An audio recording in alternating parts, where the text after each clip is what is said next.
Exodus chapter 1. Now these are the names of the children of Israel which came into Egypt. Every man and his household came with Jacob: Reuben, Simeon, Levi, and Judah; Issachar, Zebulun, and Benjamin; Dan and Naphtali; Gad and Asher. And all the souls that came out of the loins of Jacob were 70 souls, for Joseph was in Egypt already. And Joseph died, and all his brethren, and all that generation. And the children of Israel were fruitful and increased abundantly, and multiplied, and waxed exceedingly mighty, and the land was filled with them. Now there arose up a new king over Egypt, which knew not Joseph, and he said unto his people, Behold, the people of the children of Israel are more and mightier than we. Come on, let us deal wisely with them, lest they multiply. And it come to pass, that when there falleth out any war, they join also unto our enemies, and fight against us, and so get them up out of the land. Therefore they did set over them taskmasters to afflict them with their burdens. And they built for Pharaoh treasure cities, Pithom and Ramesses. But the more they afflicted them, the more they multiplied and grew, and they were grieved because of the children of Israel. And the Egyptians made the children of Israel to serve with rigor, and they made their lives bitter with hard bondage, in mortar and in brick, and in all manner of service in the field. All their service wherein they made them serve was with rigor. And the king of Egypt spake to the Hebrew midwives, of which the name of one was Shiphrah, and the name of the other Puah. And he said, When ye do the office of a midwife to the Hebrew women, and see them upon the stools, if it be a son, then ye shall kill him. But if it be a daughter, then she shall live. But the midwives feared God, and did not as the king of Egypt commanded them, but saved the men children alive. And the king of Egypt called for the midwives, and said unto them, Why have ye done this thing, and have saved the men children alive? And the midwives said unto Pharaoh, Because the Hebrew women are not as the Egyptian women, for they are lively, and are delivered ere the midwives come in unto them. Therefore God dealt well with the midwives, and the people multiplied and waxed very mighty. And it came to pass, because the midwives feared God, that he made them houses. And Pharaoh charged all his people, saying, Every son that is born ye shall cast into the river, and every daughter ye shall save alive. Chapter 2. And there went a man of the house of Levi, and took to wife a daughter of Levi. And the woman conceived, and bare a son. And when she saw him that he was a goodly child, she hid him 3 months. And when she could no longer hide him, she took for him an ark of bulrushes, and daubed it with slime and with pitch, and put the child therein. And she laid it in the flags by the river's brink. And his sister stood afar off to wit what would be done to him. And the daughter of Pharaoh came down to wash herself at the river, and her maidens walked along by the river's side. And when she saw the ark among the flags, she sent her maid to fetch it. And when she had opened it, she saw the child, and behold, the babe wept. And she had compassion on him, and said, This is one of the Hebrews' children. Then said his sister to Pharaoh's daughter, Shall I go and call to thee a nurse of the Hebrew women, that she may nurse the child for thee? And Pharaoh's daughter said to her, Go, And the maid went and called the child's mother. And Pharaoh's daughter said unto her, take this child away, and nurse it for me, and I will give thee thy wages. And the woman took the child and nursed it. And the child grew, and she brought him unto Pharaoh's daughter, and he became her son. And she called his name Moses, and she said, Because I drew him out of the water. And it came to pass in those days, when Moses was grown, that he went out unto his brethren, and looked on their burdens. And he spied an Egyptian smiting an Hebrew, one of his brethren. And he looked this way and that way, and when he saw that there was no man, he slew the Egyptian, and hid him in the sand. And when he went out the second day, behold, 2 men of the Hebrews strove together. And he said to him that did the wrong, Wherefore smitest thou thy fellow? And he said, Who made thee a prince and a judge over us? Intendest thou to kill me as thou killedst the Egyptian? And Moses feared, and said, Surely this thing is known. Now when Pharaoh heard this thing, he sought to slay Moses. But Moses fled from the face of Pharaoh, and dwelt in the land of Midian. And he sat down by a well. Now the priest of Midian had 7 daughters, and they came and drew water, and filled the troughs to water their father's flock. And the shepherds came and drove them away. But Moses stood up and helped them, and watered their flock. And when they came to Reuel their father, he said, How is it that ye are come so soon today? And they said, An Egyptian delivered us out of the hand of the shepherds, and also drew water enough for us, and watered the flock. And he said unto his daughters, And where is he? Why is it that ye have left the man? Call him that he may eat bread. And Moses was content to dwell with the man. And he gave Moses Zipporah his daughter, and she bare him a son. And he called his name Gershom, for he said, I have been a stranger in a strange land. And it came to pass in process of time, that the king of Egypt died, and the children of Israel sighed by reason of the bondage. And they cried, and their cry came up unto God by reason of the bondage. And God heard their groaning. And God remembered his covenant with Abraham, with Isaac, and with Jacob. And God looked upon the children of Israel, and God had respect unto them. Chapter 3. Now Moses kept the flock of Jethro his father-in-law, the priest of Midian. And he led the flock to the backside of the desert, and came to the mountain of God, even to Horeb. And the angel of the Lord appeared unto him in a flame of fire out of the midst of a bush. And he looked, and behold, the bush burned with fire, and the bush was not consumed. And Moses said, I will now turn aside and see this great sight, why the bush is not burnt. And when the Lord saw that he turned aside to see, God called unto him out of the midst of the bush, and said, Moses, Moses. And he said, Here am I. And he said, Draw not nigh hither. Put off thy shoes from off thy feet, for the place whereon thou standest is holy ground.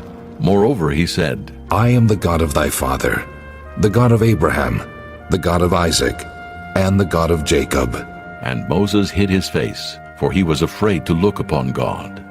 And the Lord said, I have surely seen the affliction of my people which are in Egypt, and have heard their cry by reason of their taskmasters. For I know their sorrows, and I am come down to deliver them out of the hand of the Egyptians, and to bring them up out of that land, unto a good land and a large, unto a land flowing with milk and honey, unto the place of the Canaanites, and the Hittites, and the Amorites, and the Perizzites, and the Hivites, and the Jebusites. Now therefore, behold, the cry of the children of Israel is come unto me, and I have also seen the oppression wherewith the Egyptians oppress them. Come now therefore, and I will send thee unto Pharaoh, that thou mayest bring forth my people, the children of Israel, out of Egypt. And Moses said unto God, Who am I, that I should go unto Pharaoh, and that I should bring forth the children of Israel out of Egypt? And he said, Certainly I will be with thee, and this shall be a token unto thee that I have sent thee. When thou hast brought forth the people out of Egypt, ye shall serve God upon this mountain.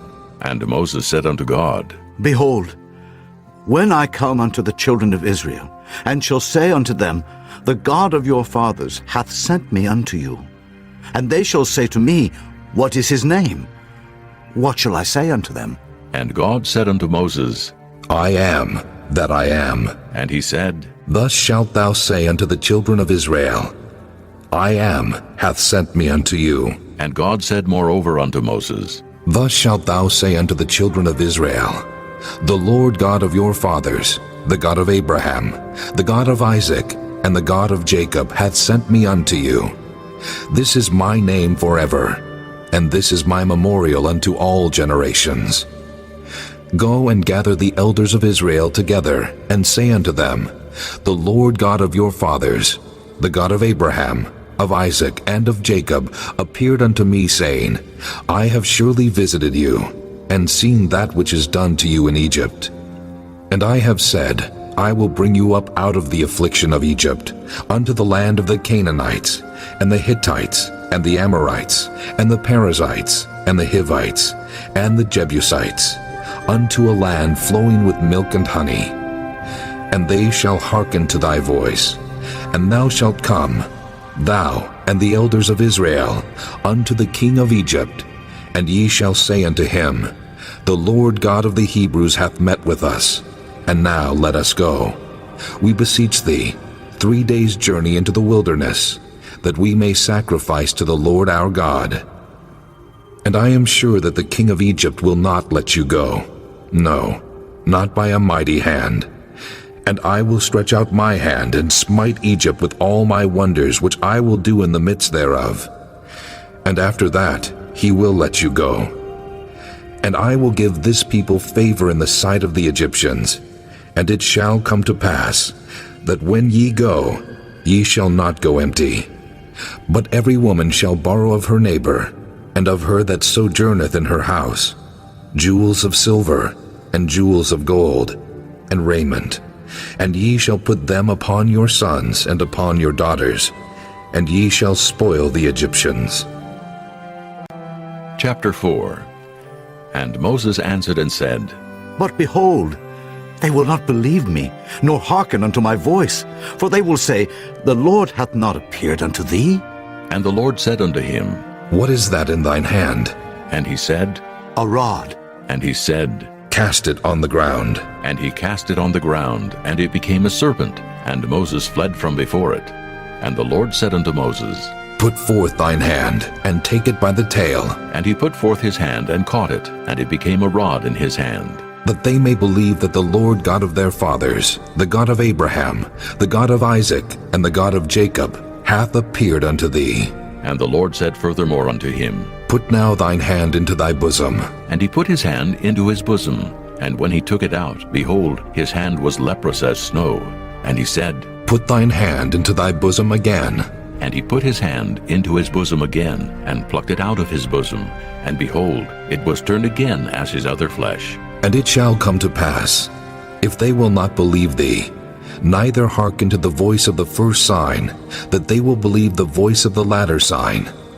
And it shall come to pass, if they will not believe also these two signs, neither hearken unto thy voice, that thou shalt take of the water of the river, and pour it upon the dry land. And the water which thou takest out of the river shall become blood upon the dry land. And Moses said unto the Lord, O my Lord, I am not eloquent, neither heretofore nor since thou hast spoken unto thy servant, but I am slow of speech, and of a slow tongue. And the Lord said unto him, Who hath made man's mouth? Or who maketh the dumb or deaf, or the seen or the blind? Have not I the Lord? Now therefore go, and I will be with thy mouth, and teach thee what thou shalt say. And he said, O my Lord, send, I pray thee, by the hand of him whom thou wilt send. And the anger of the Lord was kindled against Moses, and he said, Is not Aaron the Levite thy brother? I know that he can speak well. And also, behold, he cometh forth to meet thee, and when he seeth thee, he will be glad in his heart. And thou shalt speak unto him, and put words in his mouth. And I will be with thy mouth, and with his mouth, and will teach you what ye shall do. And he shall be thy spokesman unto the people. And he shall be, even he shall be to thee instead of a mouth, and thou shalt be to him instead of God. And thou shalt take this rod in thine hand, wherewith thou shalt do signs. And Moses went and returned to Jethro his father-in-law, and said unto him, Let me go, I pray thee, and return unto my brethren which are in Egypt, and see whether they be yet alive. And Jethro said to Moses, Go in peace. And the Lord said unto Moses in Midian, Go, return into Egypt, for all the men are dead which sought thy life. And Moses took his wife and his sons, and set them upon an ass, and he returned to the land of Egypt. And Moses took the rod of God in his hand. And the Lord said unto Moses, When thou goest to return into Egypt, see that thou do all those wonders before Pharaoh, which I have put in thine hand.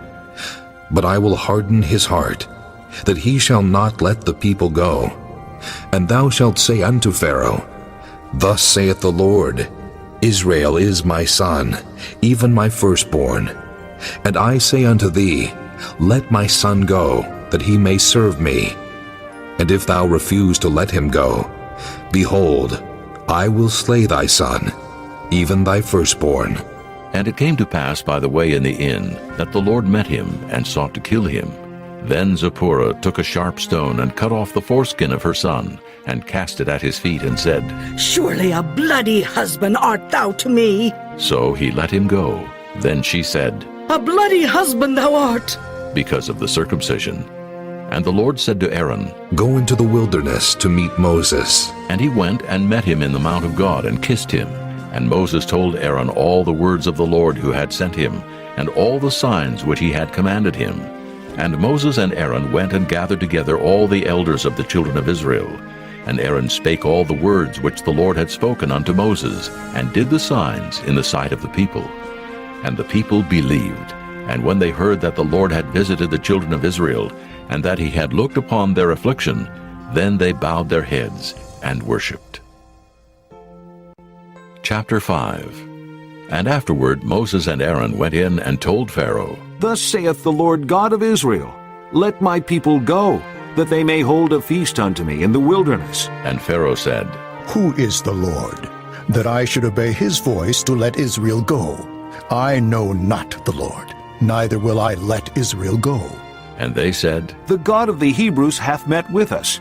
Let us go, we pray thee, 3 days' journey into the desert, and sacrifice unto the Lord our God, lest he fall upon us with pestilence or with the sword. And the king of Egypt said unto them, Wherefore do ye, Moses and Aaron, let the people from their works get you unto your burdens? And Pharaoh said, Behold, the people of the land now are many, and ye make them rest from their burdens.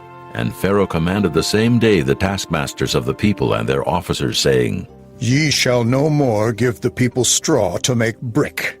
As heretofore, let them go and gather straw for themselves. And the tale of the bricks, which they did make heretofore, ye shall lay upon them. Ye shall not diminish out thereof, for they be idle.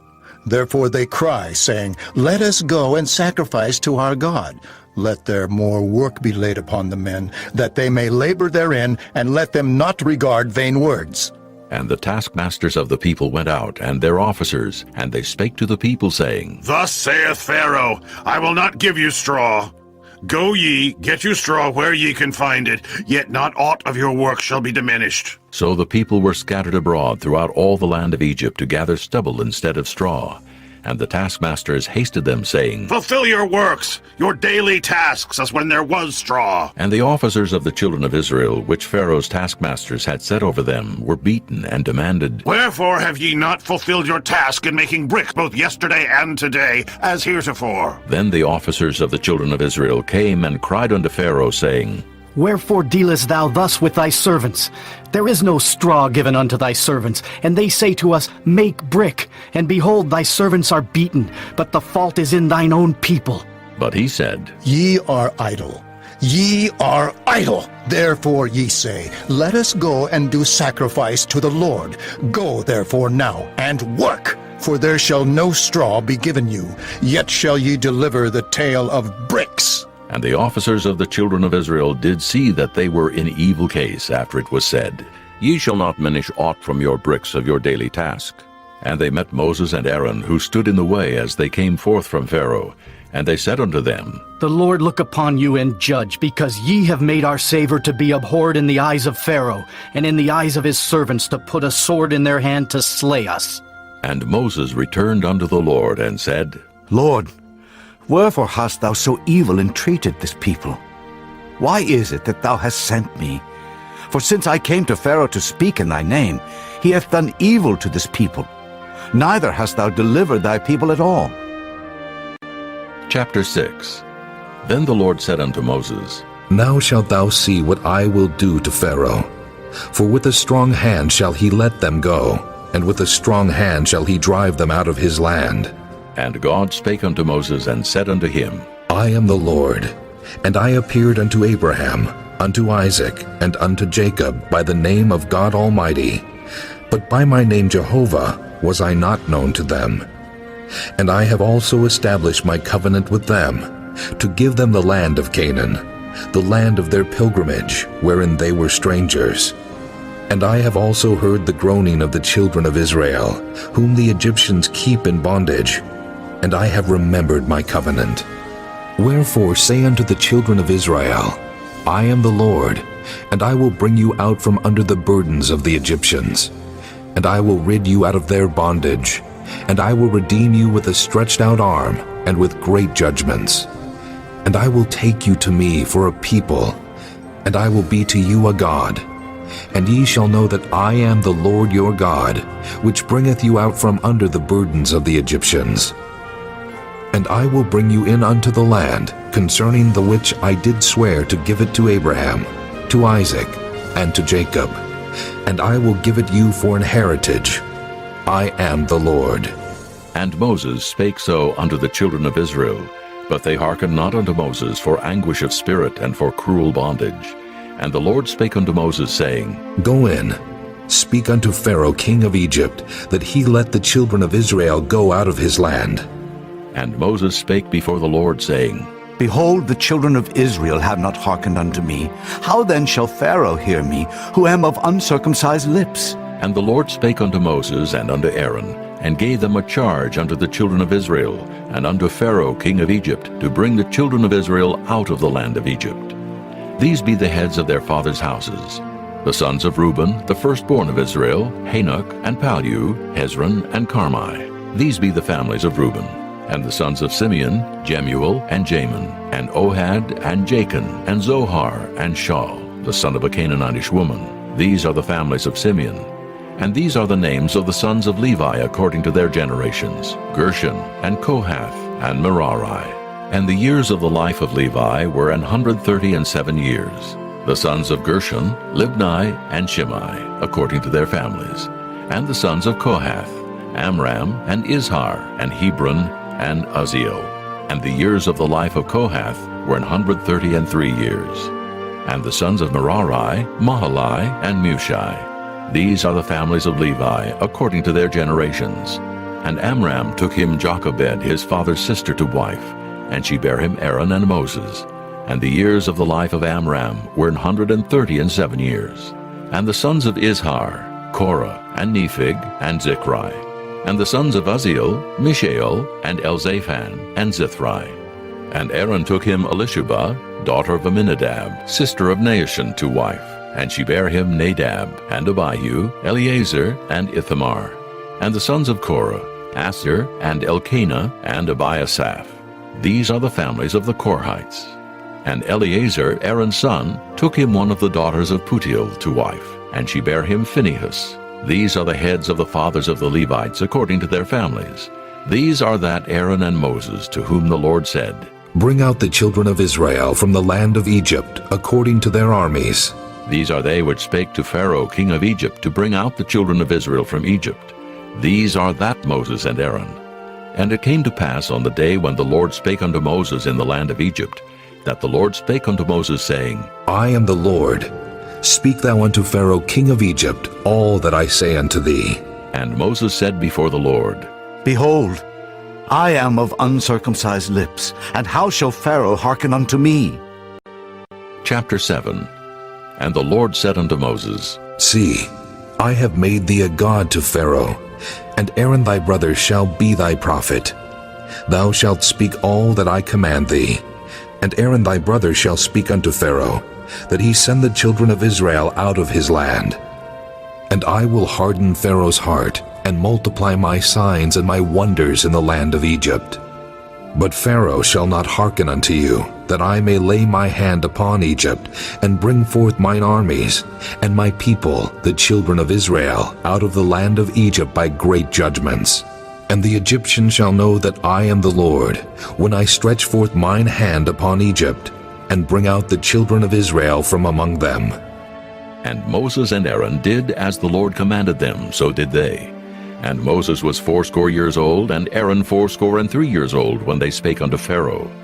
And the Lord spake unto Moses and unto Aaron, saying, When Pharaoh shall speak unto you, saying, Show a miracle for you, then thou shalt say unto Aaron, Take thy rod, and cast it before Pharaoh, and it shall become a serpent. And Moses and Aaron went in unto Pharaoh, and they did so as the Lord had commanded. And Aaron cast down his rod before Pharaoh, and before his servants, and it became a serpent. Then Pharaoh also called the wise men and the sorcerers. Now the magicians of Egypt, they also did in like manner with their enchantments. For they cast down every man his rod, and they became serpents. But Aaron's rod swallowed up their rods. And he hardened Pharaoh's heart, that he hearkened not unto them, as the Lord had said. And the Lord said unto Moses, Pharaoh's heart is hardened. he refuseth to let the people go. Get thee unto Pharaoh in the morning. Lo, he goeth out unto the water. And thou shalt stand by the river's brink against Hecom. And the rod which was turned to a serpent shalt thou take in thine hand. And thou shalt say unto him, The Lord God of the Hebrews hath sent me unto thee, saying, Let my people go, that they may serve me in the wilderness. And behold, hitherto thou wouldest not hear. Thus saith the Lord, In this thou shalt know that I am the Lord. Behold, I will smite with the rod that is in mine hand upon the waters which are in the river, and they shall be turned to blood. And the fish that is in the river shall die, and the river shall stink, and the Egyptians shall loathe to drink of the water of the river. And the Lord spake unto Moses, Say unto Aaron, Take thy rod, and stretch out thine hand upon the waters of Egypt, upon their streams, upon their rivers, and upon their ponds, and upon all their pools of water, that they may become blood. And that there may be blood throughout all the land of Egypt, both in vessels of wood and in vessels of stone. And Moses and Aaron did so as the Lord commanded. And he lifted up the rod, and smote the waters that were in the river in the sight of Pharaoh, and in the sight of his servants. And all the waters that were in the river were turned to blood, and the fish that was in the river died. And the river stank, and the Egyptians could not drink of the water of the river, and there was blood throughout all the land of Egypt. And the magicians of Egypt did so with their enchantments, and Pharaoh's heart was hardened, neither did he hearken unto them as the Lord had said. And Pharaoh turned and went into his house, neither did he set his heart to this also. And all the Egyptians digged round about the river for water to drink, for they could not drink of the water of the river. And 7 days were fulfilled after that the Lord had smitten the river. Chapter 8. And the Lord spake unto Moses, Go unto Pharaoh, and say unto him, Thus saith the Lord, Let my people go, that they may serve me. And if thou refuse to let them go, behold, I will smite all thy borders with frogs, and the river shall bring forth frogs abundantly, which shall go up and come into thine house, and into thy bedchamber, and upon thy bed, and into the house of thy servants, and upon thy people, and into thine ovens, and into thy kneading troughs. And the frogs shall come up both on thee, and upon thy people, and upon all thy servants. And the Lord spake unto Moses, Say unto Aaron, Stretch forth thine hand with thy rod over the streams, over the rivers, and over the ponds, and cause frogs to come up upon the land of Egypt. And Aaron stretched out his hand over the waters of Egypt, and the frogs came up and covered the land of Egypt. And the magicians did so with their enchantments, and brought up frogs upon the land of Egypt. Then Pharaoh called for Moses and Aaron and said, Entreat the Lord, that he may take away the frogs from me and from my people. And I will let the people go, that they may do sacrifice unto the Lord. And Moses said unto Pharaoh, Glory over me. When shall I entreat for thee, and for thy servants, and for thy people, to destroy the frogs from thee and thy houses, that they may remain in the river only? And he said, Tomorrow. And he said, Be it according to thy word, that thou mayest know that there is none like unto the Lord our God. And the frogs shall depart from thee, and from thy houses, and from thy servants, and from thy people. They shall remain in the river only. And Moses and Aaron went out from Pharaoh, and Moses cried unto the Lord because of the frogs which he had brought against Pharaoh. And the Lord did according to the word of Moses, and the frogs died out of the houses, out of the villages, and out of the fields. And they gathered them together upon heaps, and the land stank. But when Pharaoh saw that there was respite, he hardened his heart, and hearkened not unto them as the Lord had said. And the Lord said unto Moses, Say unto Aaron, Stretch out thy rod, and smite the dust of the land, that it may become lice throughout all the land of Egypt. And they did so.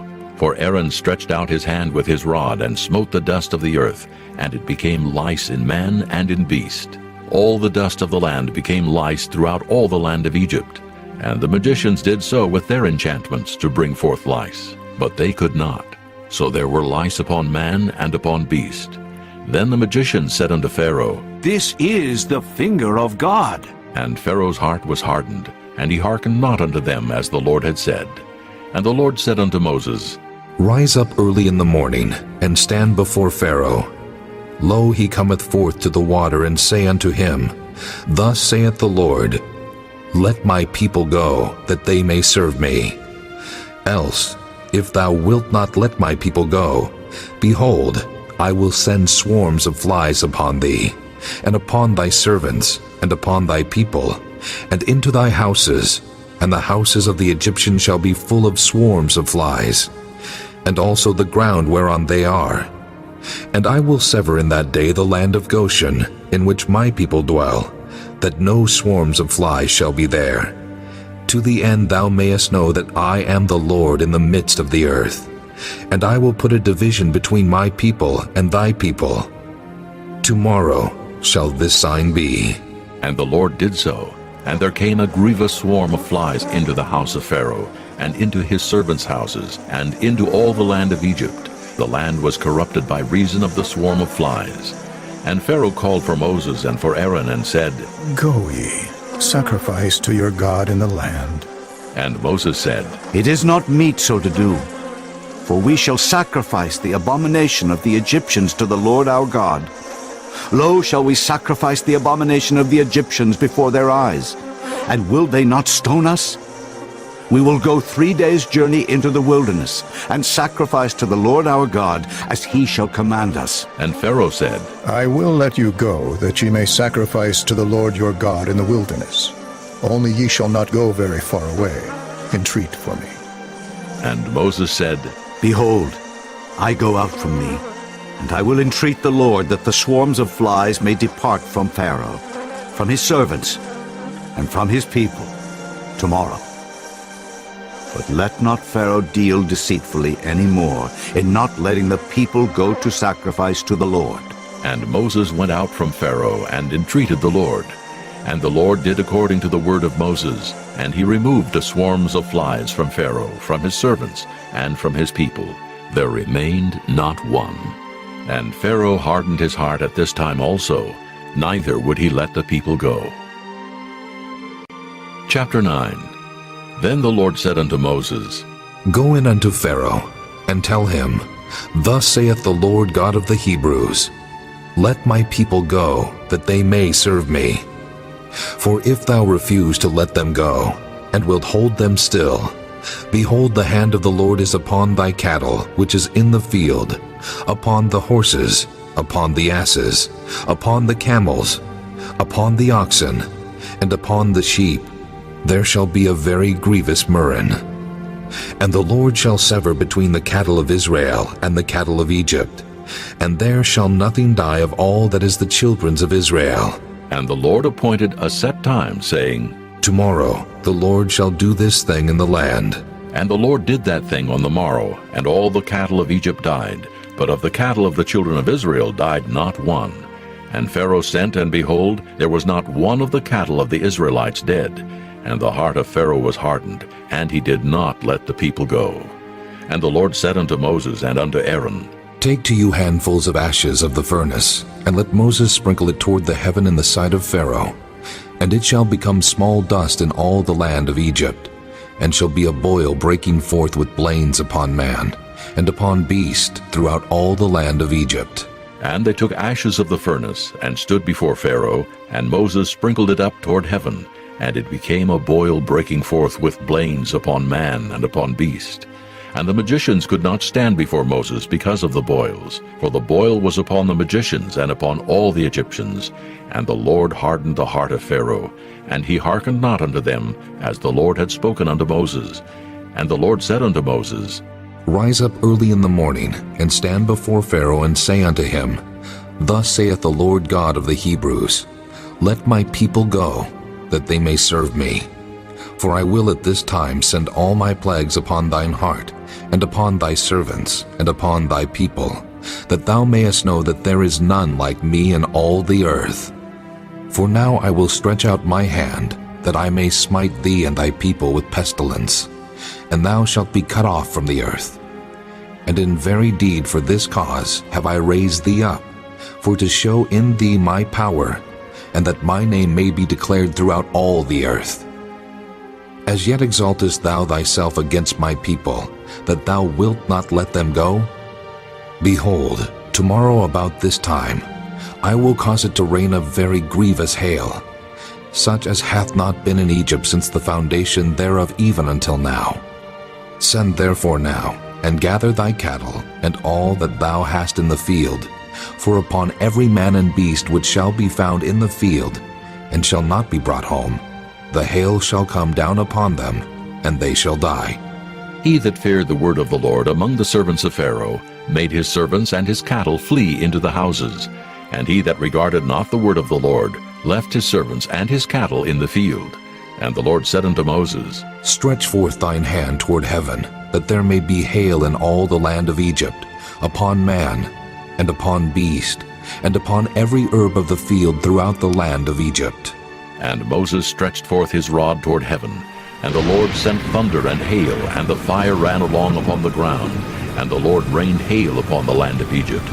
So there was hail and fire mingled with the hail, very grievous, such as there was none like it in all the land of Egypt, since it became a nation. And the hail smote throughout all the land of Egypt, all that was in the field, both man and beast.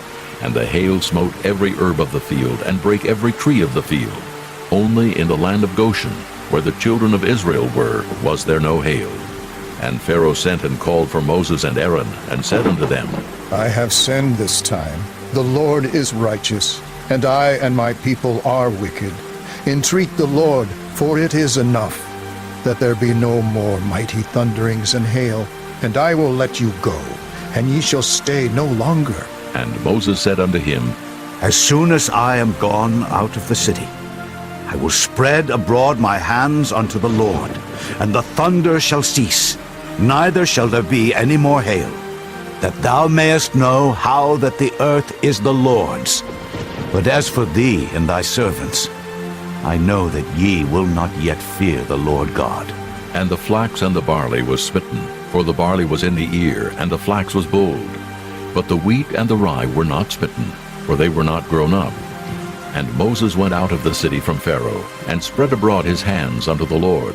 And the thunders and hail ceased, and the rain was not poured upon the earth. And when Pharaoh saw that the rain and the hail and the thunders were ceased, he sinned yet more, and hardened his heart, he and his servants. And the heart of Pharaoh was hardened, neither would he let the children of Israel go, as the Lord had spoken by Moses. Chapter 10.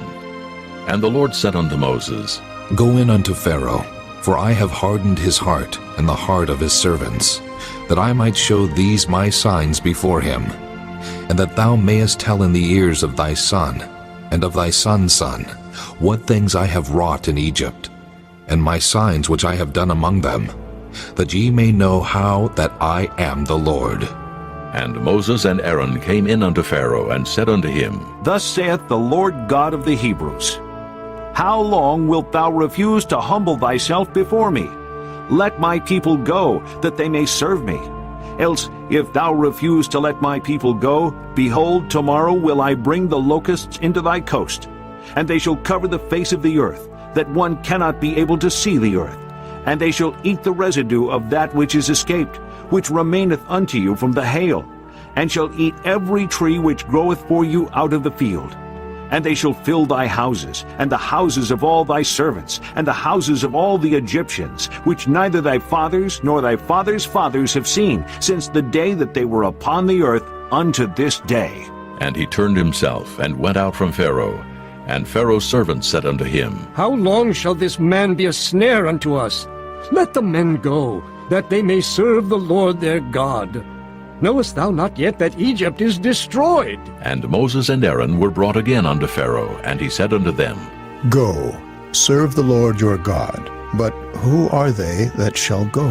And Moses said, We will go with our young and with our old, with our sons and with our daughters, with our flocks and with our herds will we go.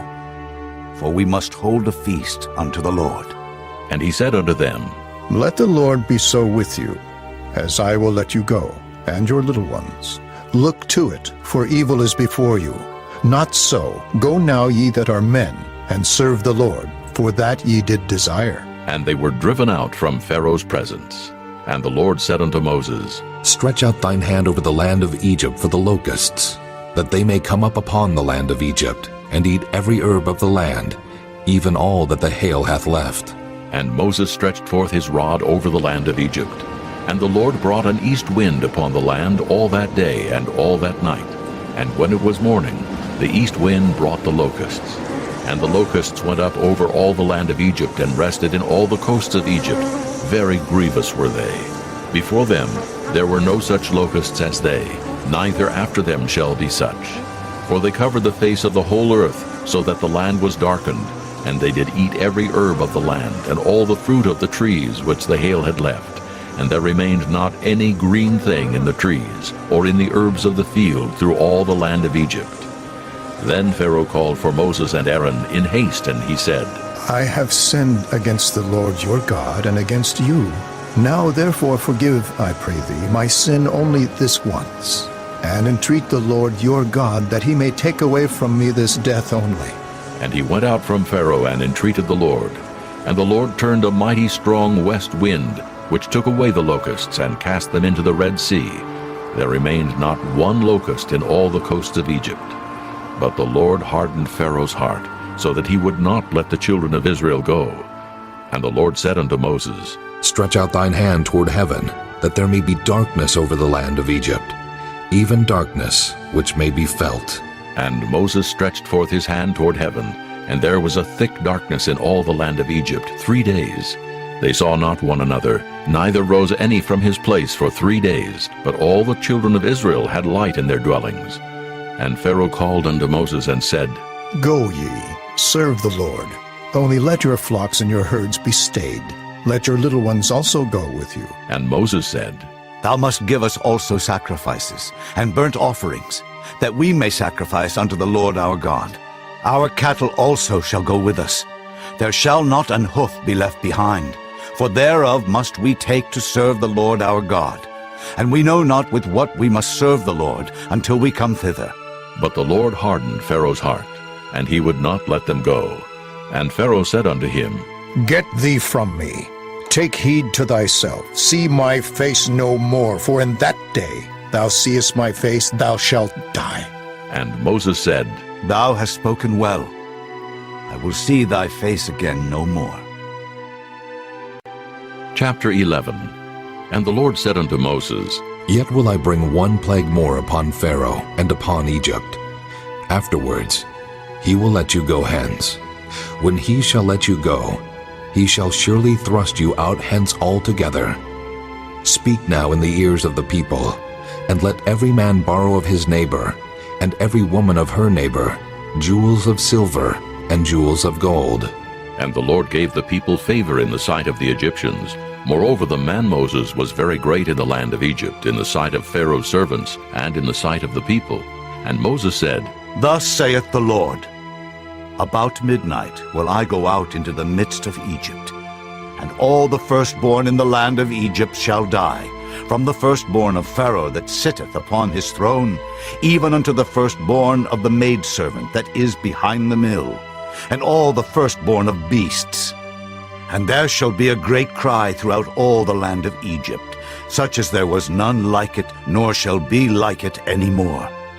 But against any of the children of Israel shall not a dog move his tongue, against man or beast, that ye may know how that the Lord doth put a difference between the Egyptians and Israel.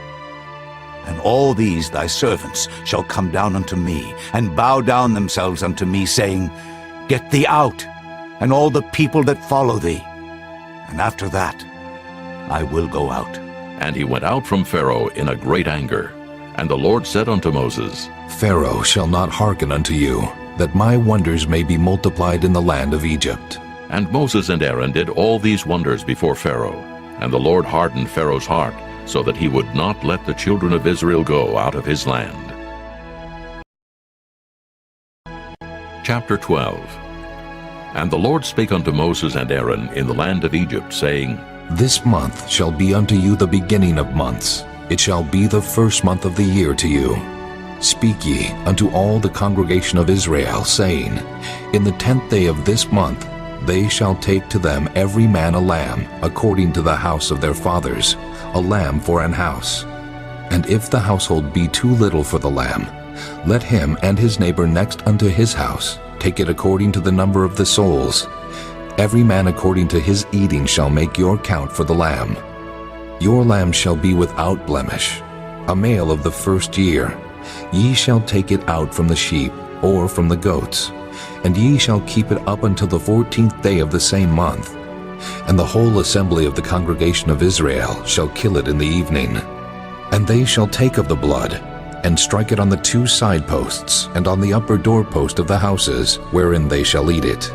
And they shall eat the flesh in that night, roast with fire and unleavened bread, and with bitter herbs they shall eat it. Eat not of it raw, nor sodden at all with water, but roast with fire his head with his legs, and with the purtenance thereof. And ye shall let nothing of it remain until the morning.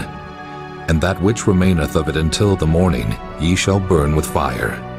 And thus shall ye eat it, with your loins girded, your shoes on your feet, and your staff in your hand. And ye shall eat it in haste. It is the Lord's Passover. For I will pass through the land of Egypt this night, and will smite all the firstborn in the land of Egypt, both man and beast, and against all the gods of Egypt I will execute judgment. I am the Lord. And the blood shall be to you for a token upon the houses where ye are.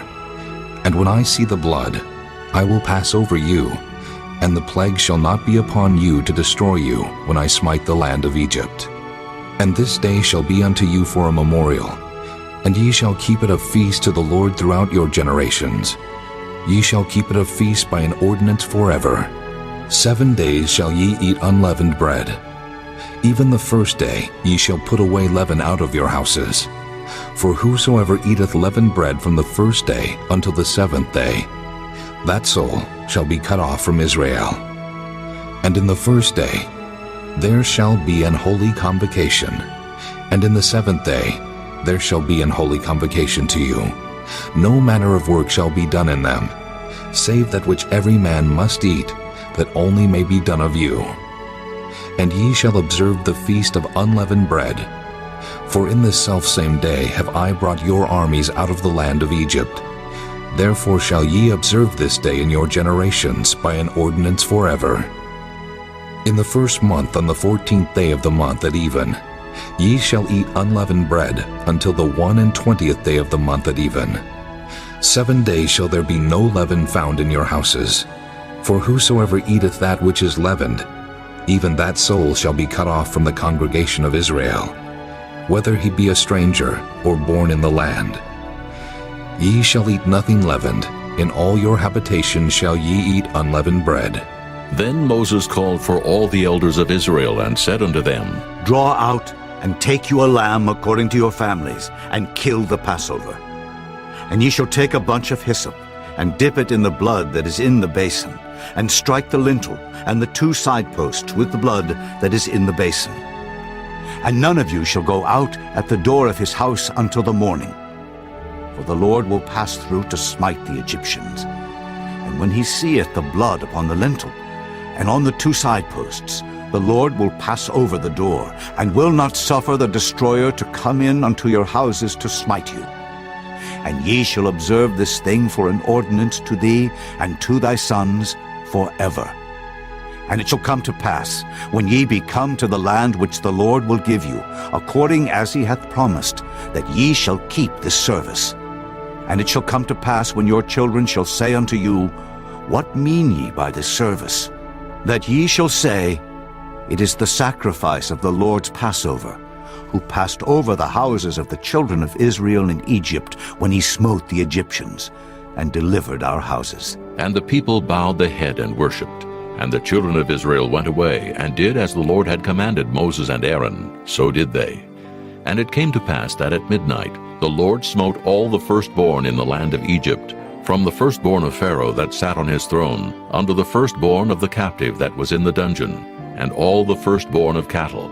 And Pharaoh rose up in the night, he and all his servants, and all the Egyptians, and there was a great cry in Egypt, for there was not a house where there was not one dead. And he called for Moses and Aaron by night and said, Rise up and get you forth from among my people, both ye and the children of Israel, and go, serve the Lord as ye have said. Also take your flocks and your herds, as ye have said, and be gone, and bless me also. And the Egyptians were urgent upon the people that they might send them out of the land in haste, for they said, We be all dead men. And the people took their dough before it was leavened, their kneading troughs being bound up in their clothes upon their shoulders. And the children of Israel did according to the word of Moses, and they borrowed of the Egyptians jewels of silver and jewels of gold and raiment. And the Lord gave the people favor in the sight of the Egyptians, so that they lent unto them such things as they required, and they spoiled the Egyptians. And the children of Israel journeyed from Ramesses to Succoth, about 600,000 on foot that were men, beside children. And a mixed multitude went up also with them, and flocks and herds, even very much cattle. And they baked unleavened cakes of the dough which they brought forth out of Egypt, for it was not leavened, because they were thrust out of Egypt, and could not tarry, neither had they prepared for themselves any victual. Now the sojourning of the children of Israel who dwelt in Egypt was 430 years. And it came to pass at the end of the 430 years, even the selfsame day it came to pass, that all the hosts of the Lord went out from the land of Egypt.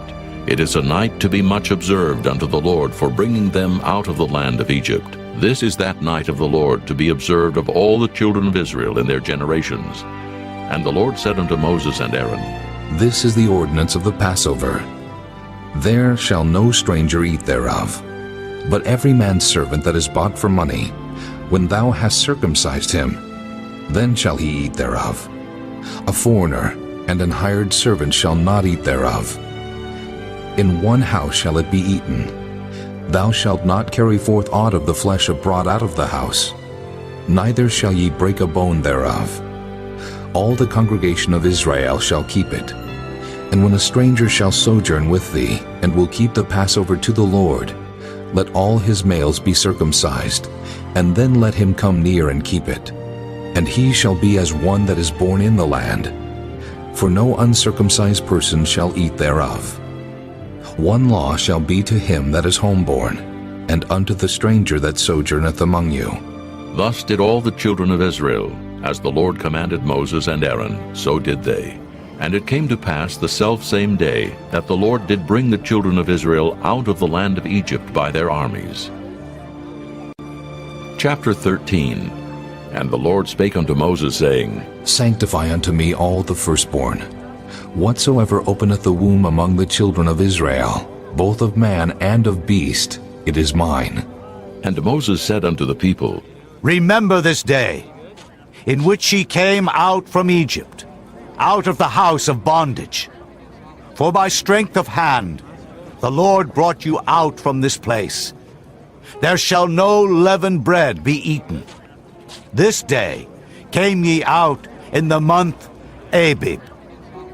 And it shall be, when the Lord shall bring thee into the land of the Canaanites, and the Hittites, and the Amorites, and the Hivites, and the Jebusites, which he sware unto thy fathers to give thee, a land flowing with milk and honey, that thou shalt keep this service in this month. 7 days thou shalt eat unleavened bread, and in the 7th day shall be a feast to the Lord. Unleavened bread shall be eaten 7 days, and there shall no leavened bread be seen with thee. Neither shall there be leaven seen with thee in all thy quarters. And thou shalt show thy son in that day, saying, This is done because of that which the Lord did unto me when I came forth out of Egypt. And it shall be for a sign unto thee upon thine hand, and for a memorial between thine eyes, that the Lord's law may be in thy mouth. For with a strong hand hath the Lord brought thee out of Egypt. Thou shalt therefore keep this ordinance in his season from year to year. And it shall be, when the Lord shall bring thee into the land of the Canaanites, as he sware unto thee and to thy fathers, and shall give it thee, that thou shalt set apart unto the Lord all that openeth the matrix, and every firstling that cometh of a beast which thou hast, the males shall be the Lord's. And every firstling of an ass thou shalt redeem with a lamb. And if thou wilt not redeem it, then thou shalt break his neck. And all the firstborn of man among thy children shalt thou redeem. And it shall be when thy son asketh thee in time to come, saying, What is this? That thou shalt say unto him, By strength of hand the Lord brought us out from Egypt, from the house of bondage. And it came to pass, when Pharaoh would hardly let us go, that the Lord slew all the firstborn in the land of Egypt, both the firstborn of man and the firstborn of beast. Therefore I sacrifice to the Lord all that openeth the matrix, being males, but all the firstborn of my children I redeem. And it shall be for a token upon thine hand, and for frontlets between thine eyes, for by strength of hand the Lord brought us forth out of Egypt. And it came to pass, when Pharaoh had let the people go, that God led them not through the way of the land of the Philistines, although that was near. For God said, Lest peradventure the people repent when they see war, and they return to Egypt. But God led the people about through the way of the wilderness of the Red Sea. And the children of Israel went up harnessed out of the land of Egypt. And Moses took the bones of Joseph with him, for he had straitly sworn the children of Israel, saying, God will surely visit you, and ye shall carry up my bones away hence with you. And they took their journey from Succoth, and encamped in Etham in the edge of the wilderness. And the Lord went before them by day in a pillar of cloud to lead them the way, and by night in a pillar of fire to give them light, to go by day and night. He took not away the pillar of the cloud by day, nor the pillar of fire by night from before the people. Chapter 14. And the Lord spake unto Moses, saying, Speak unto the children of Israel, that they turn and encamp before Pi-hahiroth, between Migdol and the sea, over against Baal-zephon. Before it shall ye encamp by the sea. For Pharaoh will say of the children of Israel, They are entangled in the land, the wilderness hath shut them in. And I will harden Pharaoh's heart, that he shall follow after them. And I will be honored upon Pharaoh, and upon all his host, that the Egyptians may know that I am the Lord. And they did so. And it was told the king of Egypt that the people fled, and the heart of Pharaoh and of his servants was turned against the people, and they said, Why have we done this, that we have let Israel go from serving us? And he made ready his chariot, and took his people with him. And he took 600 chosen chariots, and all the chariots of Egypt, and captains over every one of them. And the Lord hardened the heart of Pharaoh, king of Egypt, and he pursued after the children of Israel. And the children of Israel went out with an high hand. But the Egyptians pursued after them, all the horses and chariots of Pharaoh, and his horsemen, and his army, and overtook them encamping by the sea beside Pi-hahiroth, before Baal-zephon. And when Pharaoh drew nigh, the children of Israel lifted up their eyes, and behold, the Egyptians marched after them, and they were sore afraid. And the children of Israel cried out unto the Lord, and they said unto Moses, Because there were no graves in Egypt hast thou taken us away to die in the wilderness? Wherefore hast thou dealt thus with us, to carry us forth out of Egypt? Is not this the word that we did tell thee in Egypt, saying, Let us alone, that we may serve the Egyptians? For it had been better for us to serve the Egyptians than that we should die in the wilderness. And Moses said unto the people, Fear ye not. Stand still, and see the salvation of the Lord, which he will show to you today. For the Egyptians, whom ye have seen today, ye shall see them again no more forever. The Lord shall fight for you, and ye shall hold your peace. And the Lord said unto Moses, Wherefore criest thou unto me? Speak unto the children of Israel, that they go forward.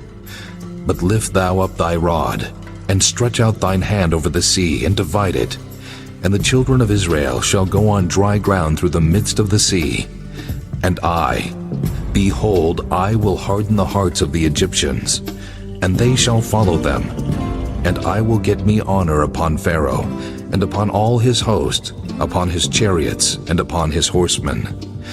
And the Egyptians shall know that I am the Lord, when I have gotten me honor upon Pharaoh, upon his chariots, and upon his horsemen.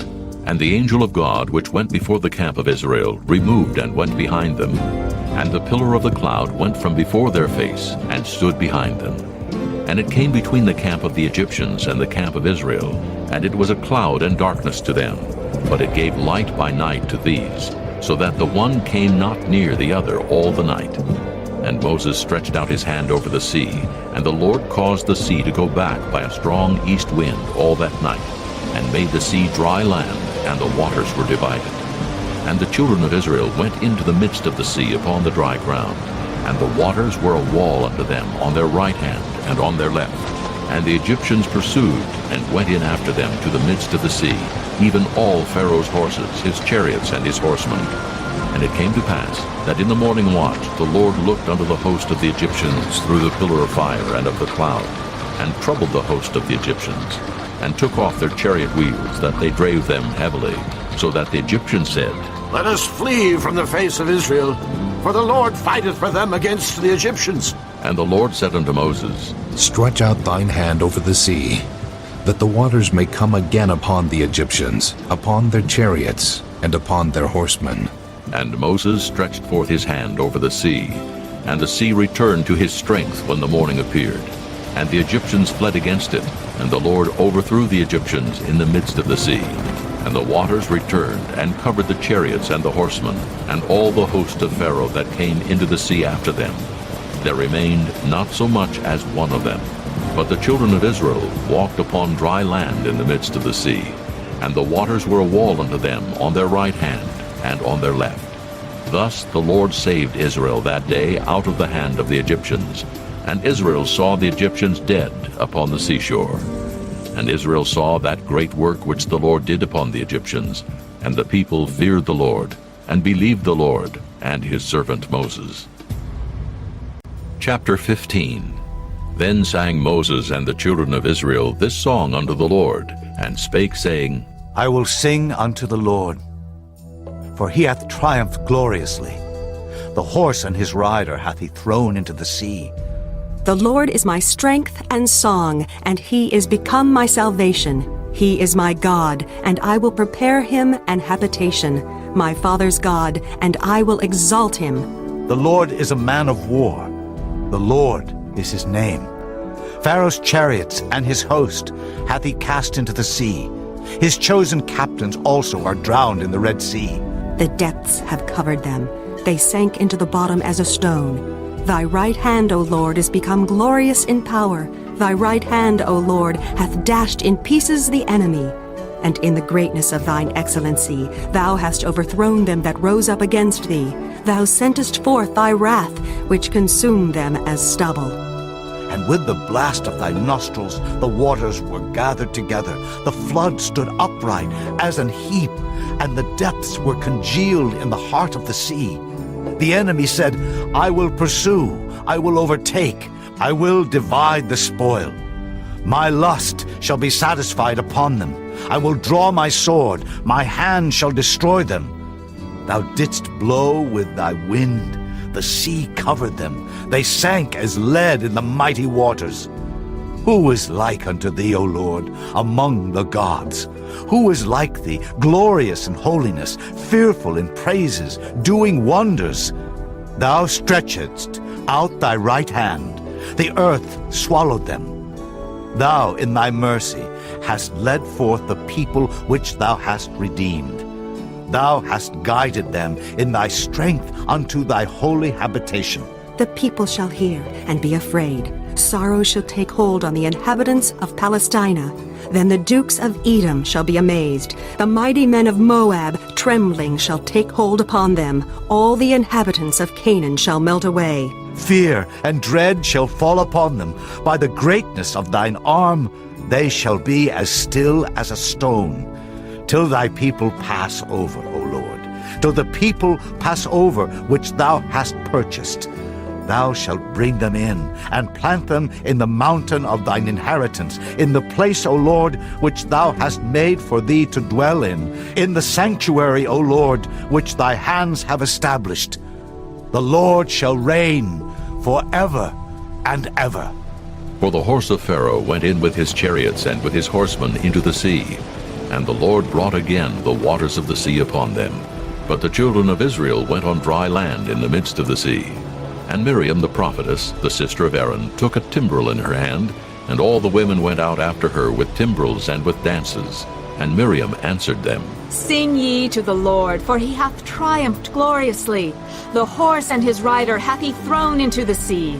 So Moses brought Israel from the Red Sea, and they went out into the wilderness of Shur. And they went 3 days in the wilderness and found no water. And when they came to Marah, they could not drink of the waters of Marah, for they were bitter. Therefore the name of it was called Marah. And the people murmured against Moses, saying, What shall we drink? And he cried unto the Lord. And the Lord showed him a tree, which when he had cast into the waters were made sweet. There he made for them a statute and an ordinance, and there he proved them, and said, If thou wilt diligently hearken to the voice of the Lord thy God, and wilt do that which is right in his sight, and wilt give ear to his commandments, and keep all his statutes, I will put none of these diseases upon thee, which I have brought upon the Egyptians. For I am the Lord that healeth thee. And they came to Elim, where were 12 wells of water, and 70 palm trees, and they encamped there by the waters. Chapter 16. And they took their journey from Elim, and all the congregation of the children of Israel came unto the wilderness of Sin, which is between Elim and Sinai, on the 15th day of the 2nd month, after their departing out of the land of Egypt. And the whole congregation of the children of Israel murmured against Moses and Aaron in the wilderness. And the children of Israel said unto them, Would to God we had died by the hand of the Lord in the land of Egypt, when we sat by the flesh pots, and when we did eat bread to the full. For ye have brought us forth into this wilderness, to kill this whole assembly with hunger. Then said the Lord unto Moses, Behold, I will rain bread from heaven for you. And the people shall go out and gather a certain rate every day, that I may prove them whether they will walk in my law or no. And it shall come to pass, that on the 6th day they shall prepare that which they bring in, and it shall be twice as much as they gather daily. And Moses and Aaron said unto all the children of Israel, At even, then ye shall know that the Lord hath brought you out from the land of Egypt. And in the morning, then ye shall see the glory of the Lord, for that he heareth your murmurings against the Lord. And what are we, that ye murmur against us? And Moses said, This shall be, when the Lord shall give you in the evening flesh to eat, and in the morning bread to the full, for that the Lord heareth your murmurings, which ye murmur against him. And what are we? Your murmurings are not against us, but against the Lord. And Moses spake unto Aaron, Say unto all the congregation of the children of Israel, Come near before the Lord, for he hath heard your murmurings. And it came to pass, as Aaron spake unto the whole congregation of the children of Israel, that they looked toward the wilderness, and behold, the glory of the Lord appeared in the cloud. And the Lord spake unto Moses, saying, I have heard the murmurings of the children of Israel. Speak unto them, saying, At even ye shall eat flesh, and in the morning ye shall be filled with bread, and ye shall know that I am the Lord your God. And it came to pass that at even the quails came up and covered the camp, and in the morning the dew lay round about the host.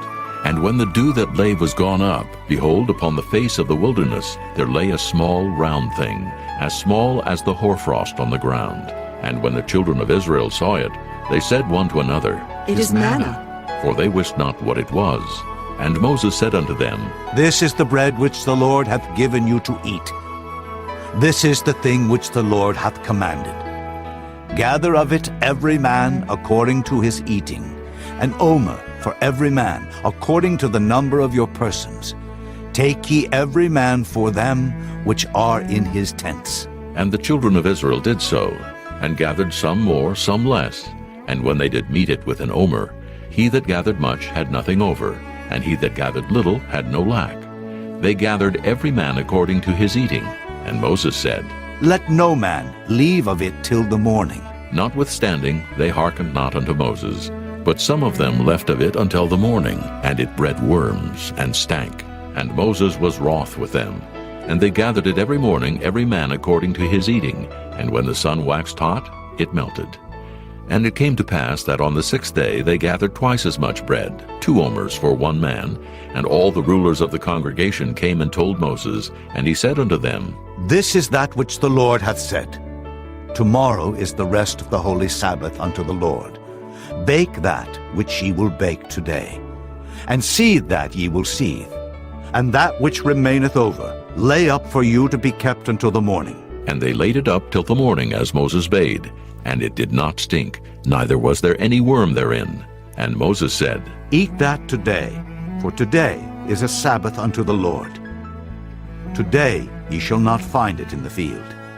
6 days ye shall gather it, but on the 7th day, which is the Sabbath, in it there shall be none. And it came to pass that there went out some of the people on the 7th day for to gather, and they found none. And the Lord said unto Moses, How long refuse ye to keep my commandments and my laws? See, for that the Lord hath given you the Sabbath. Therefore he giveth you on the 6th day the bread of 2 days. Abide ye every man in his place. Let no man go out of his place on the 7th day. So the people rested on the 7th day. And the house of Israel called the name thereof manna, and it was like coriander seed, white, and the taste of it was like wafers made with honey. And Moses said, This is the thing which the Lord commandeth. Fill an omer of it, to be kept for your generations, that they may see the bread wherewith I have fed you in the wilderness, when I brought you forth from the land of Egypt. And Moses said unto Aaron, Take a pot and put an omer full of manna therein, and lay it up before the Lord, to be kept for your generations. As the Lord commanded Moses, so Aaron laid it up before the testimony to be kept. And the children of Israel did eat manna 40 years, until they came to a land inhabited. They did eat manna until they came unto the borders of the land of Canaan. Now an omer is the 10th part of an ephah. Chapter 17. And all the congregation of the children of Israel journeyed from the wilderness of Sin, after their journeys according to the commandment of the Lord, and pitched in Rephidim. And there was no water for the people to drink. Wherefore the people did chide with Moses, and said, Give us water, that we may drink. And Moses said unto them, Why chide ye with me? Wherefore do ye tempt the Lord? And the people thirsted there for water, and the people murmured against Moses, and said, Wherefore is this, that thou hast brought us up out of Egypt, to kill us and our children and our cattle with thirst? And Moses cried unto the Lord, saying, What shall I do unto this people? They be almost ready to stone me. And the Lord said unto Moses, Go on before the people, and take with thee of the elders of Israel, and thy rod wherewith thou smotest the river, take in thine hand, and go. Behold, I will stand before thee there upon the rock in Horeb, and thou shalt smite the rock, and there shall come water out of it, that the people may drink.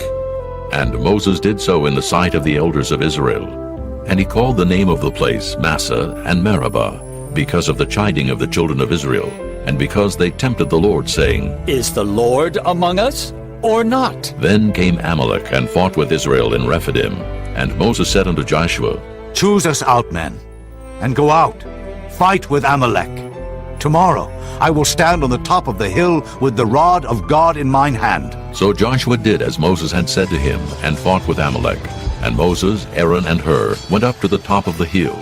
And it came to pass when Moses held up his hand, that Israel prevailed. And when he let down his hand, Amalek prevailed.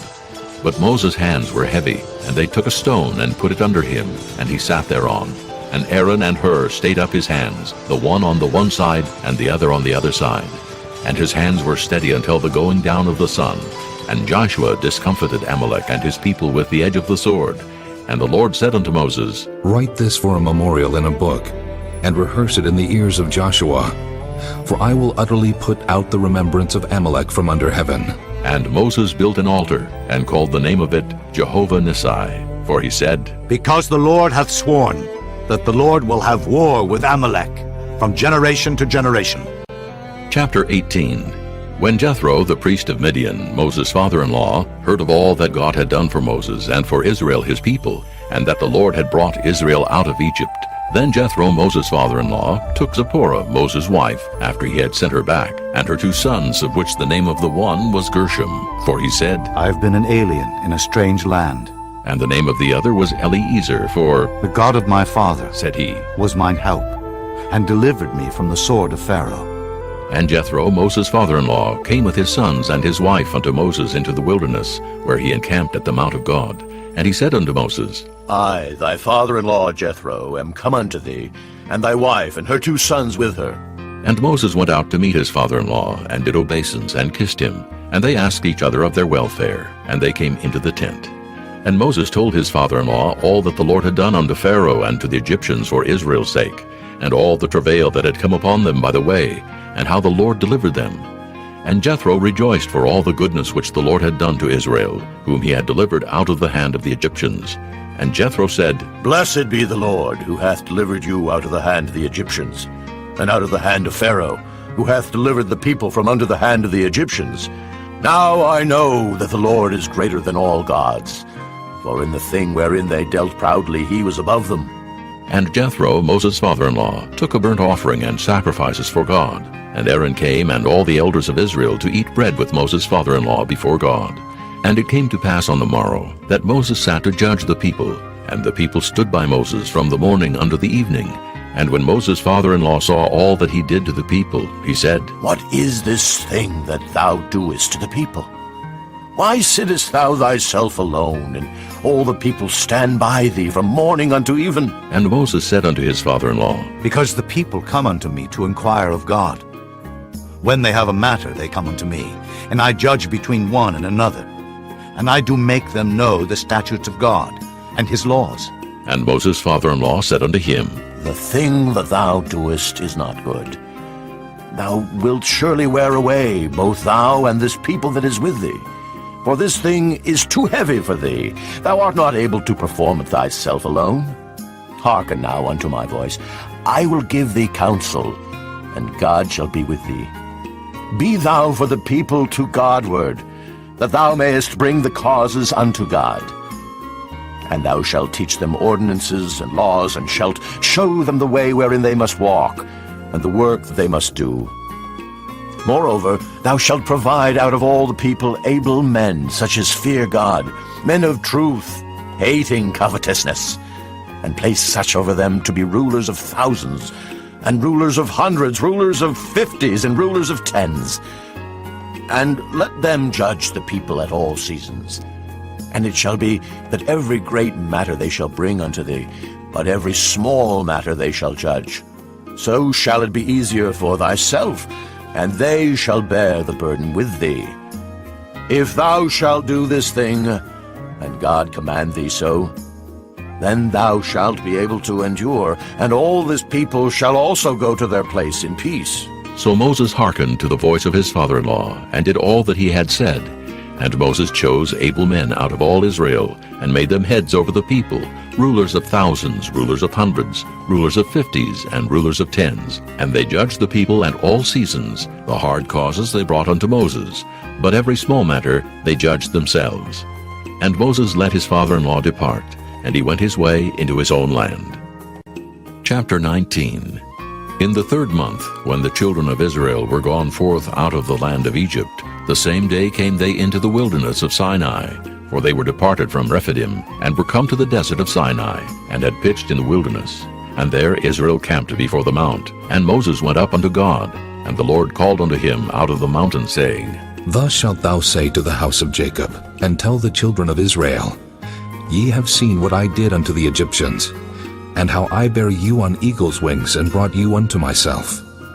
Now therefore, if ye will obey my voice indeed, and keep my covenant, then ye shall be a peculiar treasure unto me above all people. For all the earth is mine, and ye shall be unto me a kingdom of priests, and an holy nation. These are the words which thou shalt speak unto the children of Israel.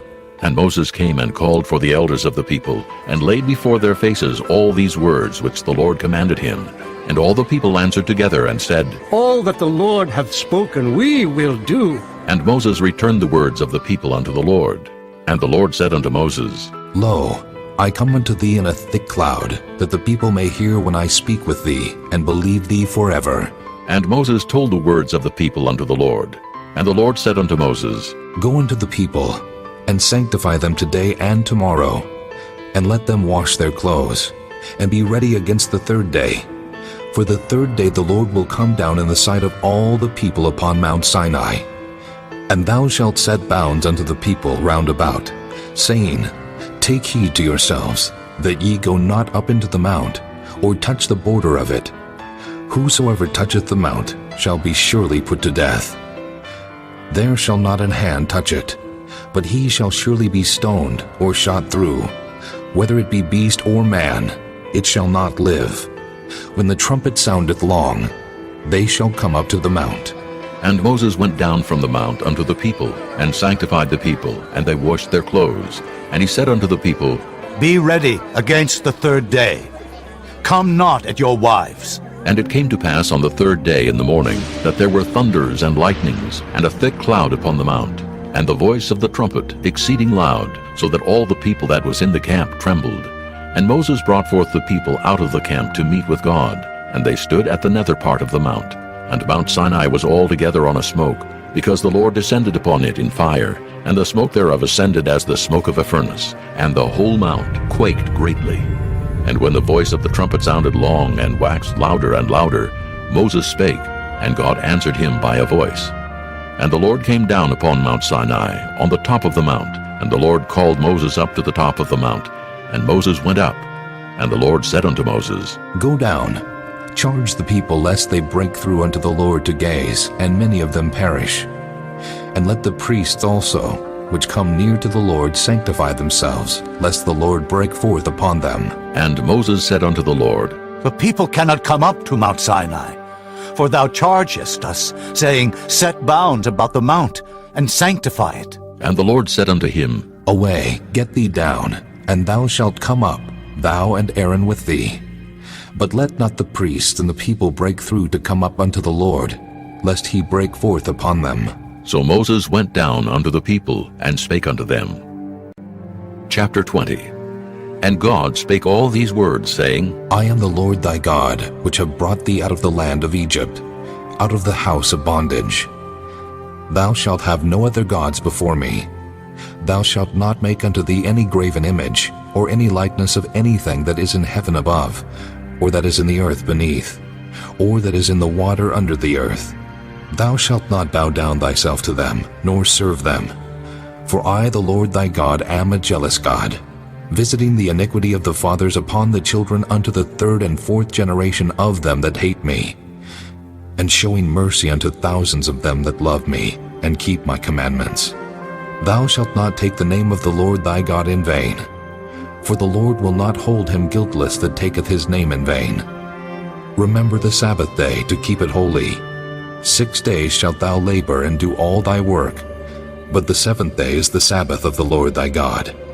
In it thou shalt not do any work, thou, nor thy son, nor thy daughter, thy manservant, nor thy maidservant, nor thy cattle, nor thy stranger that is within thy gates.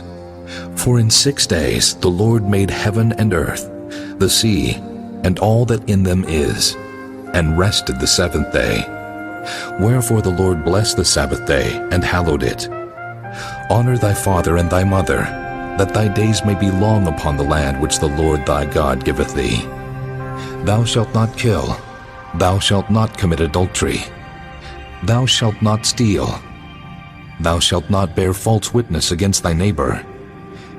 Thou shalt not covet thy neighbor's house. Thou shalt not covet thy neighbor's wife, nor his manservant, nor his maidservant, nor his ox, nor his ass, nor anything that is thy neighbor's. And all the people saw the thunderings and the lightnings, and the noise of the trumpet, and the mountain smoking. And when the people saw it, they removed and stood afar off. And they said unto Moses, Speak thou with us, and we will hear. But let not God speak with us, lest we die. And Moses said unto the people, Fear not, for God is come to prove you, and that his fear may be before your faces, that ye sin not. And the people stood afar off. And Moses drew near unto the thick darkness where God was. And the Lord said unto Moses, Thus thou shalt say unto the children of Israel, Ye have seen that I have talked with you from heaven. Ye shall not make with me gods of silver, neither shall ye make unto you gods of gold. An altar of earth thou shalt make unto me, and shalt sacrifice thereon thy burnt offerings, and thy peace offerings, thy sheep, and thine oxen. In all places where I record my name I will come unto thee, and I will bless thee. And if thou wilt make me an altar of stone, thou shalt not build it of hewn stone, for if thou lift up thy tool upon it, thou hast polluted it. Neither shalt thou go up by steps unto mine altar, that thy nakedness be not discovered thereon. Chapter 21. Now these are the judgments which thou shalt set before them. If thou buy an Hebrew servant, 6 years he shall serve, and in the 7th he shall go out free for nothing. If he came in by himself, he shall go out by himself. If he were married, then his wife shall go out with him. If his master have given him a wife, and she have borne him sons or daughters, the wife and her children shall be her master's, and he shall go out by himself. And if the servant shall plainly say, I love my master, my wife, and my children, I will not go out free, then his master shall bring him unto the judges. He shall also bring him to the door, or unto the doorpost, and his master shall bore his ear through with an awl, and he shall serve him forever. And if a man sell his daughter to be a maidservant, she shall not go out as the men servants do. If she please not her master, who hath betrothed her to himself, then shall he let her be redeemed. To sell her unto a strange nation he shall have no power, seeing he hath dealt deceitfully with her. And if he have betrothed her unto his son, he shall deal with her after the manner of daughters. If he take him another wife, her food, her raiment, and her duty of marriage shall he not diminish. And if he do not these 3 unto her, then shall she go out free without money. He that smiteth a man so that he die, shall be surely put to death. And if a man lie not in wait, but God deliver him into his hand, then I will appoint thee a place whither he shall flee. But if a man come presumptuously upon his neighbor to slay him with guile, thou shalt take him from mine altar, that he may die. And he that smiteth his father or his mother shall be surely put to death. And he that stealeth a man and selleth him, or if he be found in his hand, he shall surely be put to death. And he that curseth his father or his mother shall surely be put to death. And if men strive together, and one smite another with a stone or with his fist, and he die not, but keepeth his bed, if he rise again, and walk abroad upon his staff, then shall he that smote him be quit. Only he shall pay for the loss of his time, and shall cause him to be thoroughly healed. And if a man smite his servant or his maid with a rod, and he die under his hand, he shall be surely punished. Notwithstanding, if he continue a day or 2, he shall not be punished, for he is his money. If men strive and hurt a woman with child, so that her fruit depart from her, and yet no mischief follow, he shall be surely punished, according as the woman's husband will lay upon him, and he shall pay as the judges determine. And if any mischief follow, then thou shalt give life for life, eye for eye, tooth for tooth, hand for hand, foot for foot, burning for burning, wound for wound, stripe for stripe. And if a man smite the eye of his servant, or the eye of his maid, that it perish, he shall let him go free for his eye's sake.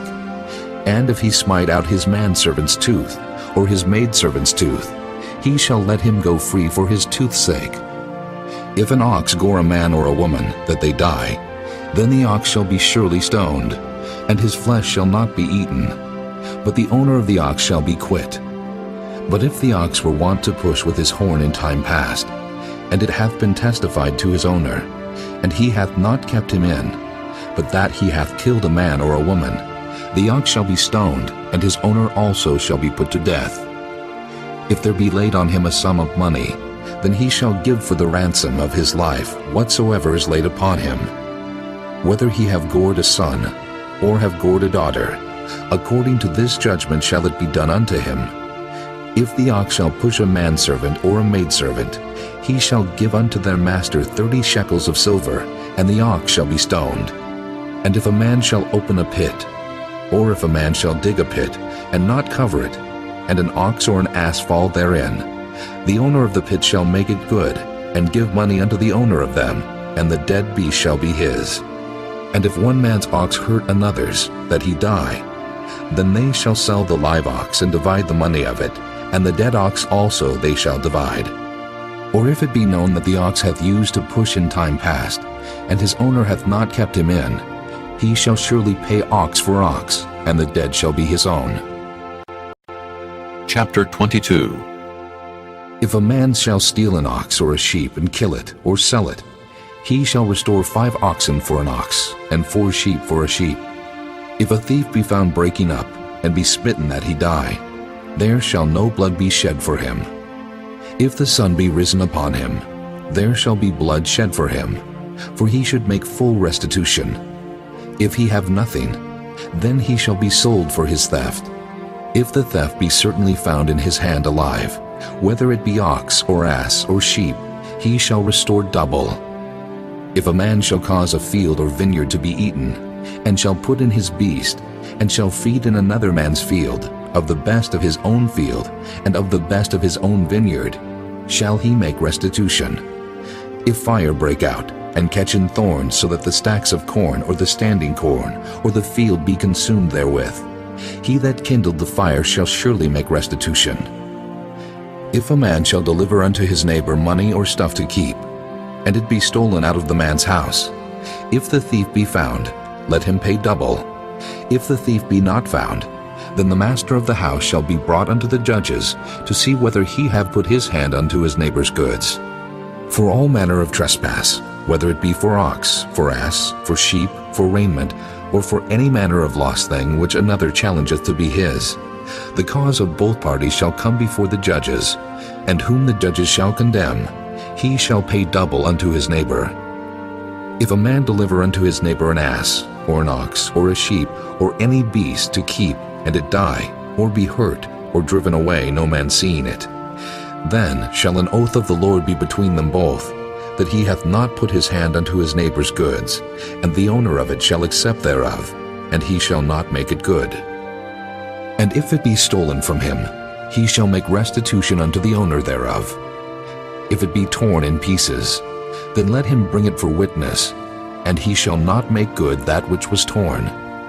And if a man borrow aught of his neighbor, and it be hurt or die, the owner thereof being not with it, he shall surely make it good. But if the owner thereof be with it, he shall not make it good. If it be an hired thing, it came for his hire. And if a man entice a maid that is not betrothed, and lie with her, he shall surely endow her to be his wife. If her father utterly refuse to give her unto him, he shall pay money according to the dowry of virgins. Thou shalt not suffer a witch to live. Whosoever lieth with a beast shall surely be put to death. He that sacrificeth unto any god, save unto the Lord only, he shall be utterly destroyed. Thou shalt neither vex a stranger, nor oppress him, for ye were strangers in the land of Egypt. Ye shall not afflict any widow or fatherless child. If thou afflict them in any wise, and they cry at all unto me, I will surely hear their cry, and my wrath shall wax hot, and I will kill you with the sword, and your wives shall be widows, and your children fatherless. If thou lend money to any of my people that is poor by thee, thou shalt not be to him as an usurer, neither shalt thou lay upon him usury. If thou at all take thy neighbor's raiment to pledge, thou shalt deliver it unto him by that the sun goeth down, for that is his covering only. It is his raiment for his skin. Wherein shall he sleep? And it shall come to pass, when he crieth unto me, that I will hear, for I am gracious. Thou shalt not revile the gods, nor curse the ruler of thy people. Thou shalt not delay to offer the first of thy ripe fruits, and of thy liquors. The firstborn of thy sons shalt thou give unto me. Likewise shalt thou do with thine oxen, and with thy sheep. 7 days it shall be with his dam. On the 8th day thou shalt give it me. And ye shall be holy men unto me. Neither shall ye eat any flesh that is torn of beast in the field. Ye shall cast it to the dogs. Chapter 23. Thou shalt not raise a false report. Put not thine hand with the wicked to be an unrighteous witness. Thou shalt not follow a multitude to do evil, Neither shalt thou speak in a cause to decline after many to wrest judgment. Neither shalt thou countenance a poor man in his cause. If thou meet thine enemy's ox, or his ass going astray, thou shalt surely bring it back to him again. If thou see the ass of him that hateth thee, lying under his burden, and wouldest forbear to help him, thou shalt surely help with him. Thou shalt not wrest the judgment of thy poor in his cause. Keep thee far from a false matter, and the innocent and righteous slay thou not, for I will not justify the wicked. And thou shalt take no gift, for the gift blindeth the wise, and perverteth the words of the righteous. Also thou shalt not oppress a stranger, for ye know the heart of a stranger, seeing ye were strangers in the land of Egypt. And 6 years thou shalt sow thy land, and shalt gather in the fruits thereof.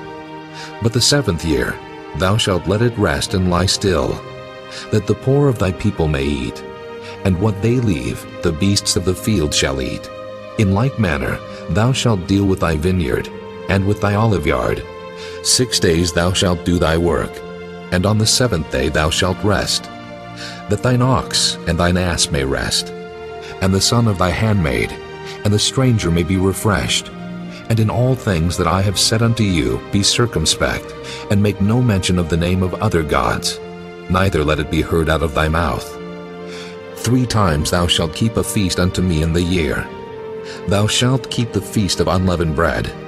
Thou shalt eat unleavened bread 7 days, as I commanded thee, in the time appointed of the month Abib, for in it thou camest out from Egypt. And none shall appear before me empty. And the feast of harvest, the first fruits of thy labors which thou hast sown in the field, and the feast of ingathering, which is in the end of the year, when thou hast gathered in thy labors out of the field. 3 times in the year all thy male shall appear before the Lord God. Thou shalt not offer the blood of my sacrifice with leavened bread, neither shall the fat of my sacrifice remain until the morning. The first of the first fruits of thy land thou shalt bring into the house of the Lord thy God. Thou shalt not see the kid in his mother's milk. Behold, I send an angel before thee, to keep thee in the way, and to bring thee into the place which I have prepared. Beware of him, and obey his voice.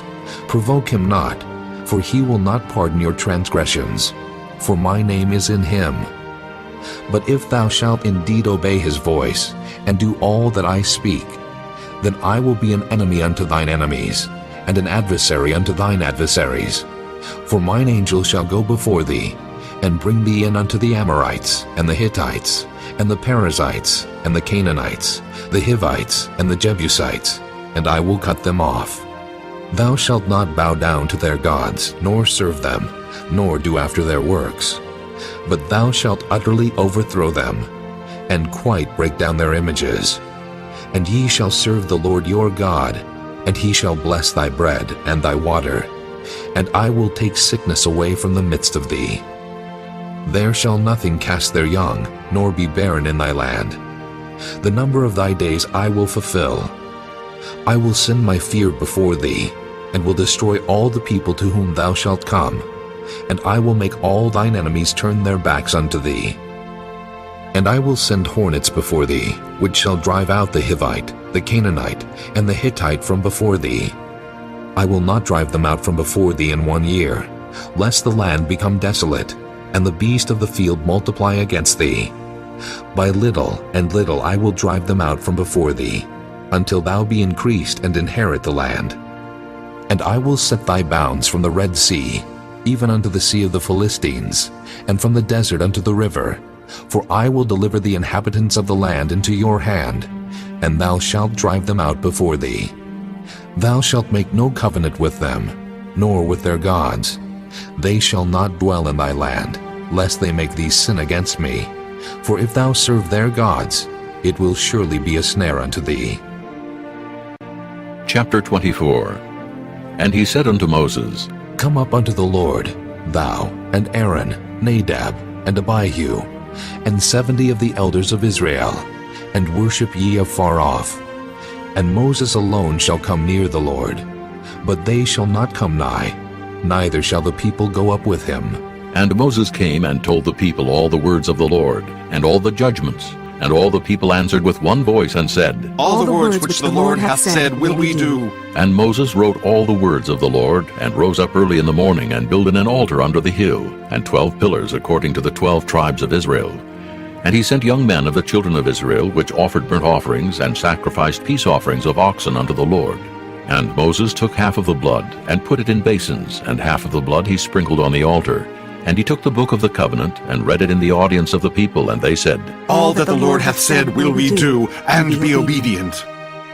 And Moses took the blood, and sprinkled it on the people, and said, Behold, the blood of the covenant, which the Lord hath made with you concerning all these words. Then went up Moses and Aaron, Nadab and Abihu, and 70 of the elders of Israel, and they saw the God of Israel. And there was under his feet as it were a paved work of a sapphire stone, and as it were the body of heaven in his clearness. And upon the nobles of the children of Israel he laid not his hand. Also they saw God, and did eat and drink. And the Lord said unto Moses, Come up to me into the mount, and be there, and I will give thee tables of stone, and a law and commandments which I have written, that thou mayest teach them. And Moses rose up, and his minister Joshua. And Moses went up into the mount of God, and he said unto the elders, Tarry ye here for us, until we come again unto you. And behold, Aaron and Hur are with you. If any man have any matters to do, let him come unto them. And Moses went up into the mount, and a cloud covered the mount. And the glory of the Lord abode upon Mount Sinai, and the cloud covered it 6 days. And the 7th day he called unto Moses out of the midst of the cloud. And the sight of the glory of the Lord was like devouring fire on the top of the mount in the eyes of the children of Israel. And Moses went into the midst of the cloud, and gat him up into the mount. And Moses was in the mount 40 days and 40 nights. Chapter 25. And the Lord spake unto Moses, saying, Speak unto the children of Israel, that they bring me an offering. Of every man that giveth it willingly, with his heart ye shall take my offering. And this is the offering which ye shall take of them: gold, and silver, and brass, and blue, and purple, and scarlet, and fine linen, and goat's hair, and ram skins dyed red, and badger skins, and shittim wood, oil for the light, spices for anointing oil, and for sweet incense, onyx stones, and stones to be set in the ephod, and in the breastplate. And let them make me a sanctuary, that I may dwell among them, according to all that I show thee, after the pattern of the tabernacle, and the pattern of all the instruments thereof. Even so shall ye make it. And they shall make an ark of shittim wood. 2 cubits and a half shall be the length thereof, and 1 cubit and a half the breadth thereof, and 1 cubit and a half the height thereof. And thou shalt overlay it with pure gold. Within and without shalt thou overlay it, and shalt make upon it a crown of gold round about. And thou shalt cast 4 rings of gold for it, and put them in the 4 corners thereof. And 2 rings shall be in the one side of it, and 2 rings in the other side of it. And thou shalt make staves of shittim wood, and overlay them with gold. And thou shalt put the staves into the rings by the sides of the ark, that the ark may be borne with them. The stave shall be in the rings of the ark. They shall not be taken from it. And thou shalt put into the ark the testimony which I shall give thee. And thou shalt make a mercy seat of pure gold. 2 cubits and a half shall be the length thereof, and 1 cubit and a half the breadth thereof. And thou shalt make 2 cherubims of gold. Of beaten work shalt thou make them in the 2 ends of the mercy seat. And make 1 cherub on the one end, and the other cherub on the other end. Even of the mercy seat shall ye make the cherubims on the 2 ends thereof. And the cherubims shall stretch forth their wings on high, covering the mercy seat with their wings, and their faces shall look one to another. Toward the mercy seat shall the faces of the cherubims be. And thou shalt put the mercy seat above upon the ark, and in the ark thou shalt put the testimony that I shall give thee. And there I will meet with thee, and I will commune with thee from above the mercy seat, from between the 2 cherubims which are upon the ark of the testimony, of all things which I will give thee in commandment unto the children of Israel. Thou shalt also make a table of shittim wood. 2 cubits shall be the length thereof, and 1 cubit the breadth thereof, and 1 cubit and a half the height thereof. And thou shalt overlay it with pure gold, and make thereto a crown of gold round about. And thou shalt make unto it a border of an handbreadth round about, and thou shalt make a golden crown to the border thereof round about. And thou shalt make for it 4 rings of gold, and put the rings in the 4 corners that are on the 4 feet thereof. Over against the border shall the rings be for places of the staves to bear the table. And thou shalt make the staves of shittim wood, and overlay them with gold, that the table may be borne with them. And thou shalt make the dishes thereof, and spoons thereof, and covers thereof, and bowls thereof, to cover withal, of pure gold shalt thou make them. And thou shalt set upon the table showbread before me alway. And thou shalt make a candlestick of pure gold, of beaten work shall the candlestick be made. His shaft, and his branches, his bowls, his knops, and his flowers shall be of the same. And 6 branches shall come out of the sides of it, 3 branches of the candlestick out of the one side, and 3 branches of the candlestick out of the other side. 3 bowls made like unto almonds, with a knop and a flower in one branch, and 3 bowls made like almonds in the other branch, with a knop and a flower. So in the 6 branches that come out of the candlestick, and in the candlestick shall be 4 bowls made like unto almonds, with their knops and their flowers. And there shall be a knop under 2 branches of the same, and a knop under 2 branches of the same, and a knop under 2 branches of the same, according to the 6 branches that proceed out of the candlestick. Their knops and their branches shall be of the same. All it shall be one beaten work of pure gold. And thou shalt make the 7 lamps thereof, and they shall light the lamps thereof, that they may give light over against it. And the tongs thereof, and the snuff dishes thereof shall be of pure gold. Of a talent of pure gold shall he make it, with all these vessels. And look that thou make them after their pattern, which was showed thee in the mount. Chapter 26. Moreover, thou shalt make the tabernacle with 10 curtains of fine twined linen, and blue, and purple, and scarlet. With cherubims of cunning work shalt thou make them. The length of one curtain shall be 28 cubits, and the breadth of one curtain 4 cubits. And every one of the curtains shall have one measure. The 5 curtains shall be coupled together, one to another, and other 5 curtains shall be coupled one to another. And thou shalt make loops of blue upon the edge of the one curtain from the selvage in the coupling. And likewise shalt thou make in the uttermost edge of another curtain, in the coupling of the second. 50 loops shalt thou make in the one curtain, and 50 loops shalt thou make in the edge of the curtain that is in the coupling of the second, that the loops may take hold one of another. And thou shalt make 50 tacks of gold, and couple the curtains together with the tacks, and it shall be one tabernacle. And thou shalt make curtains of goat's hair to be a covering upon the tabernacle. 11 curtains shalt thou make. The length of one curtain shall be 30 cubits, and the breadth of one curtain 4 cubits. And the 11 curtains shall be all of one measure. And thou shalt couple 5 curtains by themselves, and 6 curtains by themselves, and shalt double the 6th curtain in the forefront of the tabernacle. And thou shalt make 50 loops on the edge of the one curtain that is outmost in the coupling, and 50 loops in the edge of the curtain which coupleth the second. And thou shalt make 50 tacks of brass, and put the tacks into the loops, and couple the tent together, that it may be one.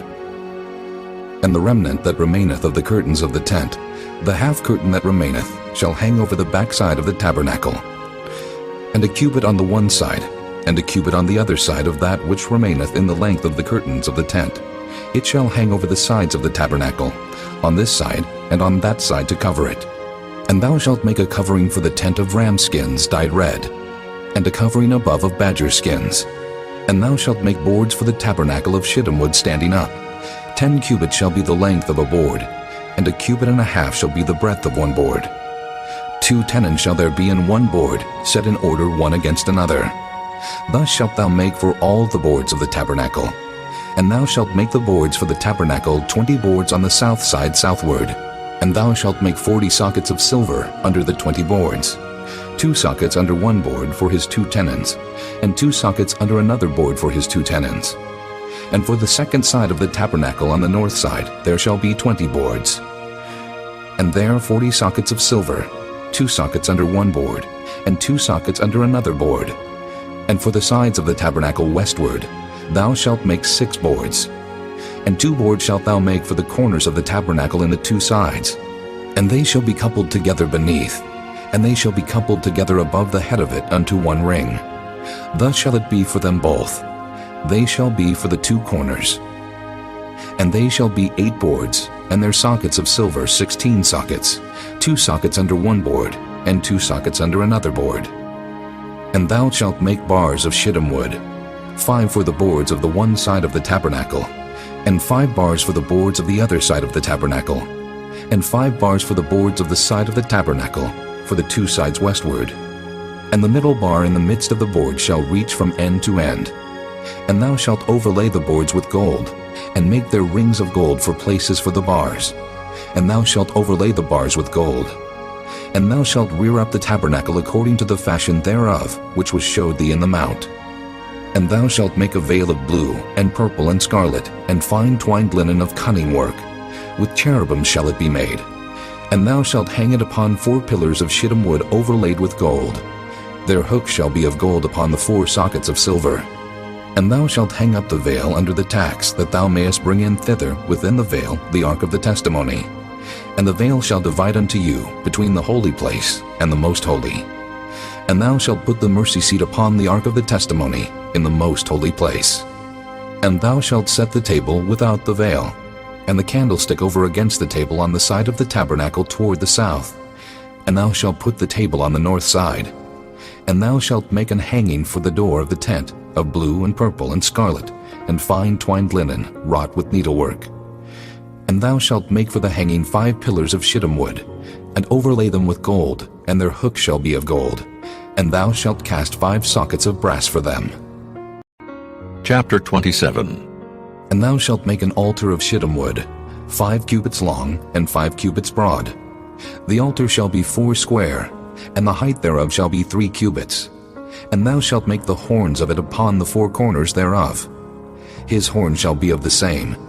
And thou shalt overlay it with brass.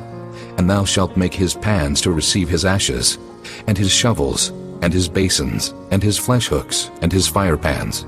All the vessels thereof thou shalt make of brass. And thou shalt make for it a grate of network of brass. And upon the net shalt thou make 4 brassen rings in the 4 corners thereof. And thou shalt put it under the compass of the altar beneath, that the net may be even to the midst of the altar.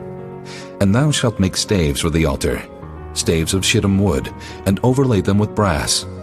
And the staves shall be put into the rings, and the staves shall be upon the 2 sides of the altar to bear it. Hollow with boards shalt thou make it. As it was showed thee in the mount, so shall they make it.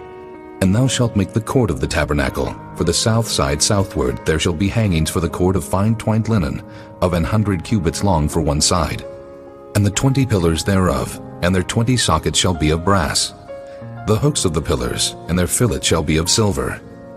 And likewise for the north side in length there shall be hangings of 100 cubits long, and his 20 pillars, and their 20 sockets of brass. The hooks of the pillars, and their fillets of silver. And for the breadth of the court on the west side shall be hangings of 50 cubits, their pillars 10, and their sockets 10. And the breadth of the court on the east side eastward shall be 50 cubits. The hangings of one side of the gate shall be 15 cubits, their pillars 3, and their sockets 3. And on the other side shall be hangings 15 cubits, their pillars 3, and their sockets 3.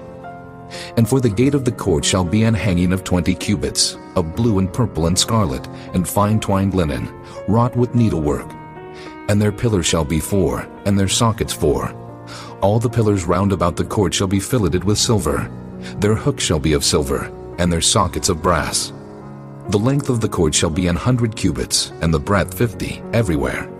And the height 5 cubits of fine twined linen, and their sockets of brass. All the vessels of the tabernacle and all the service thereof, and all the pins thereof, and all the pins of the court shall be of brass. And thou shalt command the children of Israel, that they bring thee pure oil olive beaten for the light, to cause the lamp to burn always. In the tabernacle of the congregation without the veil, which is before the testimony, Aaron and his sons shall order it from evening to morning before the Lord. It shall be a statute forever unto their generations on the behalf of the children of Israel. Chapter 28. And take thou unto thee Aaron thy brother, and his sons with him from among the children of Israel, that he may minister unto me in the priest's office, even Aaron, Nadab, and Abihu, Eleazar, and Ithamar, Aaron's sons. And thou shalt make holy garments for Aaron thy brother, for glory and for beauty.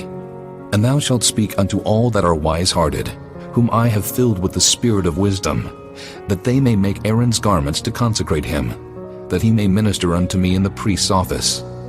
And these are the garments which they shall make: a breastplate, and an ephod, and a robe, and a broidered coat, a mitre, and a girdle.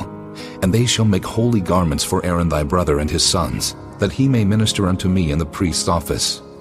And they shall take gold, and blue, and purple, and scarlet, and fine linen. And they shall make the ephod of gold, of blue, and of purple, of scarlet, and fine twined linen with cunning work. It shall have the 2 shoulder pieces thereof joined at the 2 edges thereof, and so it shall be joined together. And the curious girdle of the ephod which is upon it shall be of the same according to the work thereof, even of gold, of blue, and purple, and scarlet, and fine twined linen.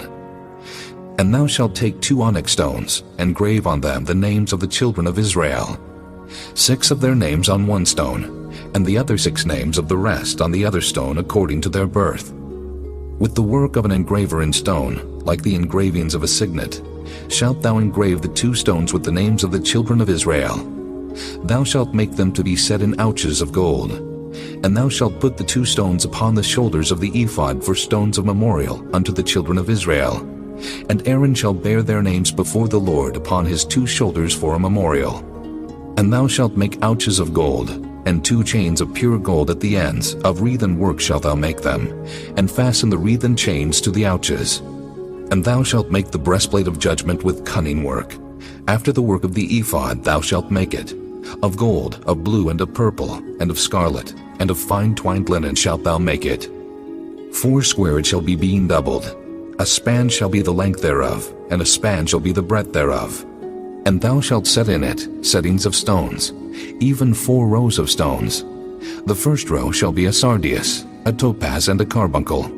This shall be the first row. And the second row shall be an emerald, a sapphire, and a diamond. And the third row, a ligure, an agate, and an amethyst. And the fourth row, a beryl, and an onyx, and a jasper. They shall be set in gold in their enclosings. And the stones shall be with the names of the children of Israel, 12 according to their names, like the engravings of a signet. Every one with his name shall they be according to the 12 tribes. And thou shalt make upon the breastplate chains at the ends of wreathen work of pure gold. And thou shalt make upon the breastplate 2 rings of gold, and shalt put the 2 rings on the 2 ends of the breastplate. And thou shalt put the 2 wreathen chains of gold in the 2 rings which are on the ends of the breastplate. And the other 2 ends of the 2 wreathen chains thou shalt fasten in the 2 ouches, and put them on the shoulder pieces of the ephod before it. And thou shalt make 2 rings of gold, and thou shalt put them upon the 2 ends of the breastplate in the border thereof, which is in the side of the ephod inward. And 2 other rings of gold thou shalt make, and shalt put them on the 2 sides of the ephod underneath, toward the forepart thereof, over against the other coupling thereof, above the curious girdle of the ephod. And they shall bind the breastplate by the rings thereof unto the rings of the ephod with a lace of blue, that it may be above the curious girdle of the ephod, and that the breastplate be not loosed from the ephod. And Aaron shall bear the names of the children of Israel in the breastplate of judgment upon his heart, when he goeth in unto the holy place, for a memorial before the Lord continually. And thou shalt put in the breastplate of judgment the Urim and the Thummim, and they shall be upon Aaron's heart when he goeth in before the Lord. And Aaron shall bear the judgment of the children of Israel upon his heart before the Lord continually. And thou shalt make the robe of the ephod all of blue, and there shall be an hole in the top of it, in the midst thereof. It shall have a binding of woven work round about the whole of it, as it were the hole of an habergeon, that it be not rent. And beneath, upon the hem of it, thou shalt make pomegranates of blue, and of purple, and of scarlet, round about the hem thereof, and bells of gold between them round about. A golden bell and a pomegranate, a golden bell and a pomegranate, upon the hem of the robe round about. And it shall be upon Aaron to minister. and his sound shall be heard when he goeth in unto the holy place before the Lord, and when he cometh out, that he die not. And thou shalt make a plate of pure gold, and grave upon it, like the engravings of a signet, Holiness to the Lord. And thou shalt put it on a blue lace, that it may be upon the mitre. Upon the forefront of the mitre it shall be. And it shall be upon Aaron's forehead, that Aaron may bear the iniquity of the holy things, which the children of Israel shall hallow in all their holy gifts. And it shall be always upon his forehead, that they may be accepted before the Lord. And thou shalt embroider the coat of fine linen, and thou shalt make the mitre of fine linen, and thou shalt make the girdle of needlework. And for Aaron's sons thou shalt make coats, and thou shalt make for them girdles, and bonnets shalt thou make for them, for glory and for beauty. And thou shalt put them upon Aaron thy brother, and his sons with him, and shalt anoint them, and consecrate them, and sanctify them, that they may minister unto me in the priest's office. And thou shalt make them linen breeches to cover their nakedness. From the loins even unto the thighs they shall reach. And they shall be upon Aaron and upon his sons, when they come in unto the tabernacle of the congregation, or when they come near unto the altar to minister in the holy place, that they bear not iniquity, and die. It shall be a statute forever unto him and his seed after him. Chapter 29. And this is the thing that thou shalt do unto them, to hallow them, to minister unto me in the priest's office. Take 1 young bullock, and 2 rams without blemish, and unleavened bread, and cakes unleavened tempered with oil, and wafers unleavened anointed with oil. Of wheaten flour shalt thou make them. And thou shalt put them into 1 basket, and bring them in the basket with the bullock and the 2 rams. And Aaron and his sons thou shalt bring unto the door of the tabernacle of the congregation, and shalt wash them with water. And thou shalt take the garments, and put upon Aaron the coat, and the robe of the ephod, and the ephod, and the breastplate, and gird him with the curious girdle of the ephod. And thou shalt put the mitre upon his head, and put the holy crown upon the mitre. Then shalt thou take the anointing oil, and pour it upon his head, and anoint him. And thou shalt bring his sons, and put coats upon them, and thou shalt gird them with girdles, Aaron and his sons, and put the bonnets on them, and the priest's office shall be theirs for a perpetual statute. And thou shalt consecrate Aaron and his sons. And thou shalt cause a bullock to be brought before the tabernacle of the congregation. And Aaron and his sons shall put their hands upon the head of the bullock. And thou shalt kill the bullock before the Lord, by the door of the tabernacle of the congregation. And thou shalt take of the blood of the bullock, and put it upon the horns of the altar with thy finger, and pour all the blood beside the bottom of the altar. And thou shalt take all the fat that covereth the inwards, and the caul that is above the liver, and the 2 kidneys, and the fat that is upon them, and burn them upon the altar. But the flesh of the bullock, and his skin, and his dung, shalt thou burn with fire without the camp. It is a sin offering. Thou shalt also take 1 ram, and Aaron and his sons shall put their hands upon the head of the ram. And thou shalt slay the ram. And thou shalt take his blood, and sprinkle it round about upon the altar. And thou shalt cut the ram in pieces, and wash the inwards of him, and his legs, and put them unto his pieces, and unto his head. And thou shalt burn the whole ram upon the altar. It is a burnt offering unto the Lord. It is a sweet savor, an offering made by fire unto the Lord. And thou shalt take the other ram, and Aaron and his sons shall put their hands upon the head of the ram. Then shalt thou kill the ram, and take of his blood, and put it upon the tip of the right ear of Aaron, and upon the tip of the right ear of his sons, and upon the thumb of their right hand, and upon the great toe of their right foot, and sprinkle the blood upon the altar round about. And thou shalt take of the blood that is upon the altar, and of the anointing oil, and sprinkle it upon Aaron, and upon his garments, and upon his sons, and upon the garments of his sons with him. And he shall be hallowed, and his garments and his sons' garments with him. Also thou shalt take of the ram the fat and the rump, and the fat that covereth the inwards, and the caul above the liver, and the 2 kidneys, and the fat that is upon them, and the right shoulder, for it is a ram of consecration. And 1 loaf of bread, and 1 cake of oiled bread, and 1 wafer out of the basket of the unleavened bread that is before the Lord. And thou shalt put all in the hands of Aaron, and in the hands of his sons, and shalt wave them for a wave offering before the Lord. And thou shalt receive them of their hands, and burn them upon the altar for a burnt offering, for a sweet savor before the Lord. It is an offering made by fire unto the Lord. And thou shalt take the breast of the ram of Aaron's consecration, and wave it for a wave offering before the Lord, and it shall be thy part. And thou shalt sanctify the breast of the wave offering, and the shoulder of the heave offering, which is waved, and which is heaved up, of the ram of the consecration, even of that which is for Aaron, and of that which is for his sons. And it shall be Aaron's and his sons by a statute forever from the children of Israel. For it is an heave offering, and it shall be an heave offering from the children of Israel of the sacrifice of their peace offerings, even their heave offering unto the Lord. And the holy garments of Aaron shall be his sons after him, to be anointed therein, and to be consecrated in them. And that son that is priest in his stead shall put them on 7 days, when he cometh into the tabernacle of the congregation to minister in the holy place. And thou shalt take the ram of the consecration, and seethe his flesh in the holy place. And Aaron and his sons shall eat the flesh of the ram, and the bread that is in the basket by the door of the tabernacle of the congregation. And they shall eat those things wherewith the atonement was made, to consecrate and to sanctify them. But a stranger shall not eat thereof, because they are holy. And if aught of the flesh of the consecrations, or of the bread remain unto the morning, then thou shalt burn the remainder with fire. It shall not be eaten, because it is holy. And thus shalt thou do unto Aaron, and to his sons, according to all things which I have commanded thee. 7 days shalt thou consecrate them, and thou shalt offer every day a bullock for a sin offering for atonement.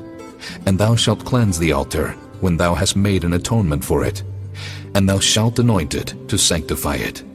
7 days thou shalt make an atonement for the altar, and sanctify it, and it shall be an altar most holy. Whatsoever toucheth the altar shall be holy. Now this is that which thou shalt offer upon the altar: 2 lambs of the first year, day by day continually. The 1 lamb thou shalt offer in the morning, and the other lamb thou shalt offer at even. And with the 1 lamb 1/10 deal of flour mingled with the 4th part of an hin of beaten oil, and the 4th part of an hin of wine for a drink offering. And the other lamb thou shalt offer at even, and shalt do thereto according to the meat offering of the morning, and according to the drink offering thereof, for a sweet savor, an offering made by fire unto the Lord. This shall be a continual burnt offering throughout your generations at the door of the tabernacle of the congregation before the Lord, where I will meet you, to speak there unto thee. And there I will meet with the children of Israel, and the tabernacle shall be sanctified by my glory. And I will sanctify the tabernacle of the congregation, and the altar. I will sanctify also both Aaron and his sons, to minister to me in the priest's office. And I will dwell among the children of Israel, and will be their God.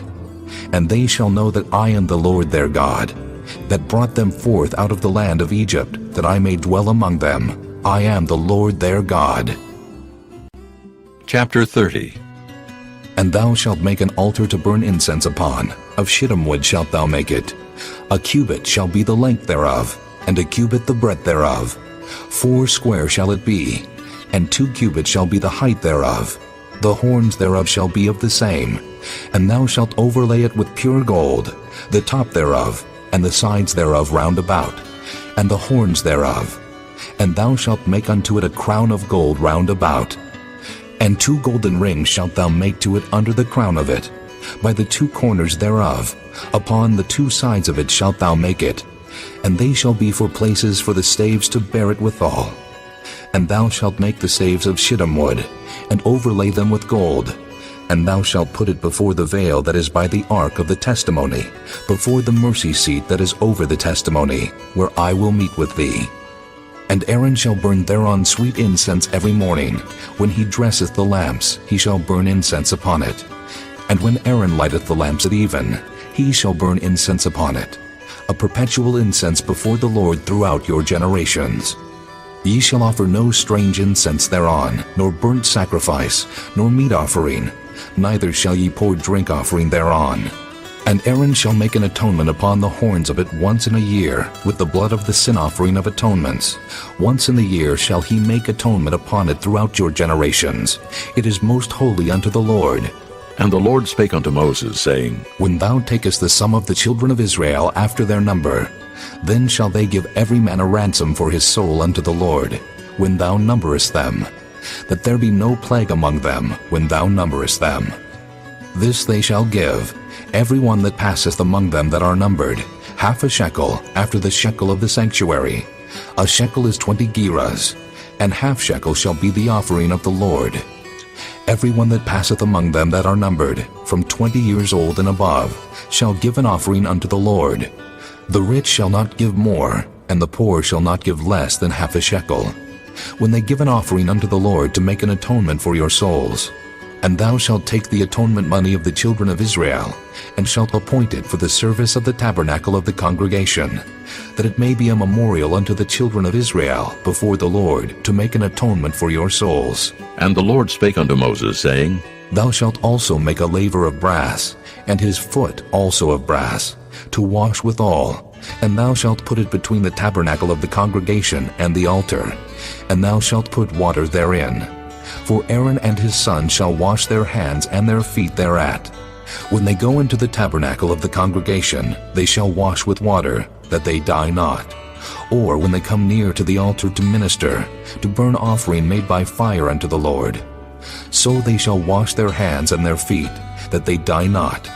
And it shall be a statute forever to them, even to him and to his seed throughout their generations. Moreover, the Lord spake unto Moses, saying, Take thou also unto thee principal spices of pure myrrh, 500 shekels, and of sweet cinnamon half so much, even 250 shekels, and of sweet calamus 250 shekels, and of cassia 500 shekels, after the shekel of the sanctuary, and of oil olive and hin. And thou shalt make it an oil of holy ointment, an ointment compound after the art of the apothecary. It shall be an holy anointing oil. And thou shalt anoint the tabernacle of the congregation therewith, and the ark of the testimony, and the table, and all his vessels, and the candlestick, and his vessels, and the altar of incense, and the altar of burnt offering with all his vessels, and the laver, and his foot. And thou shalt sanctify them, that they may be most holy. Whatsoever toucheth them shall be holy. And thou shalt anoint Aaron and his sons, and consecrate them, that they may minister unto me in the priest's office. And thou shalt speak unto the children of Israel, saying, This shall be an holy anointing oil unto me throughout your generations. Upon man's flesh shall it not be poured, neither shall ye make any other like it after the composition of it. It is holy, and it shall be holy unto you. Whosoever compoundeth any like it, or whosoever putteth any of it upon a stranger, shall even be cut off from his people. And the Lord said unto Moses, Take unto these sweet spices, stacte, and onycha, and galbanum. These sweet spices with pure frankincense, of each shall there be a like weight. And thou shalt make it a perfume, a confection after the art of the apothecary, tempered together, pure and holy. And thou shalt beat some of it very small, and put of it before the testimony in the tabernacle of the congregation, where I will meet with thee. It shall be unto you most holy. And as for the perfume which thou shalt make, ye shall not make to yourselves according to the composition thereof. It shall be unto thee holy for the Lord. Whosoever shall make like unto that, to smell thereto, shall even be cut off from his people. Chapter 31. And the Lord spake unto Moses, saying, See, I have called by name Bezaleel, the son of Uri, the son of Hur of the tribe of Judah, and I have filled him with the Spirit of God, in wisdom, and in understanding, and in knowledge, and in all manner of workmanship, to devise cunning works, to work in gold, and in silver, and in brass, and in cutting of stones to set them, and in carving of timber, to work in all manner of workmanship. And I, behold, I have given with him Aholiab, the son of Ahisamach, of the tribe of Dan, And in the hearts of all that are wise-hearted I have put wisdom, that they may make all that I have commanded thee.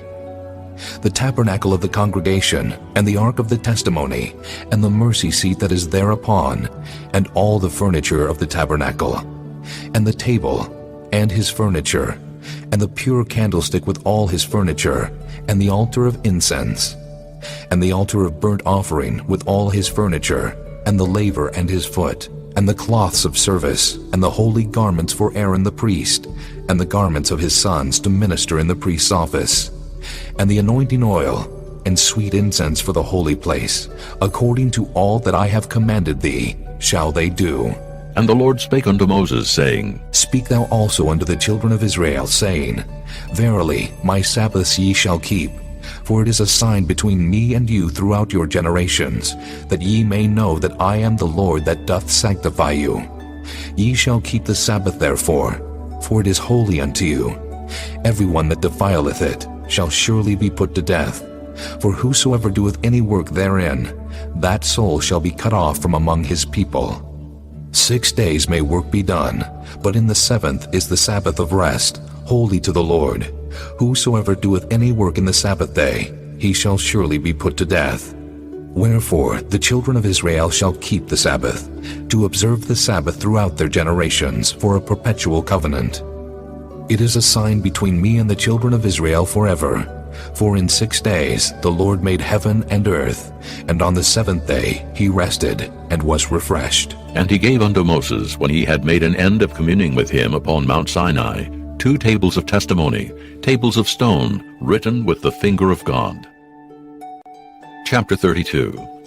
And when the people saw that Moses delayed to come down out of the mount, the people gathered themselves together unto Aaron, and said unto him, Up, make us gods, which shall go before us. For as for this Moses, the man that brought us up out of the land of Egypt, we wot not what has become of him. And Aaron said unto them, Break off the golden earrings, which are in the ears of your wives, of your sons, and of your daughters, and bring them unto me. And all the people brake off the golden earrings which were in their ears, and brought them unto Aaron. And he received them at their hand, and fashioned it with a graving tool, after he had made it a molten calf. And they said, These be thy gods, O Israel, which brought thee up out of the land of Egypt. And when Aaron saw it, he built an altar before it, and Aaron made proclamation and said, Tomorrow is a feast to the Lord. And they rose up early on the morrow, and offered burnt offerings, and brought peace offerings. And the people sat down to eat and to drink, and rose up to play. And the Lord said unto Moses, Go, get thee down, for thy people which thou broughtest out of the land of Egypt have corrupted themselves. They have turned aside quickly out of the way which I commanded them.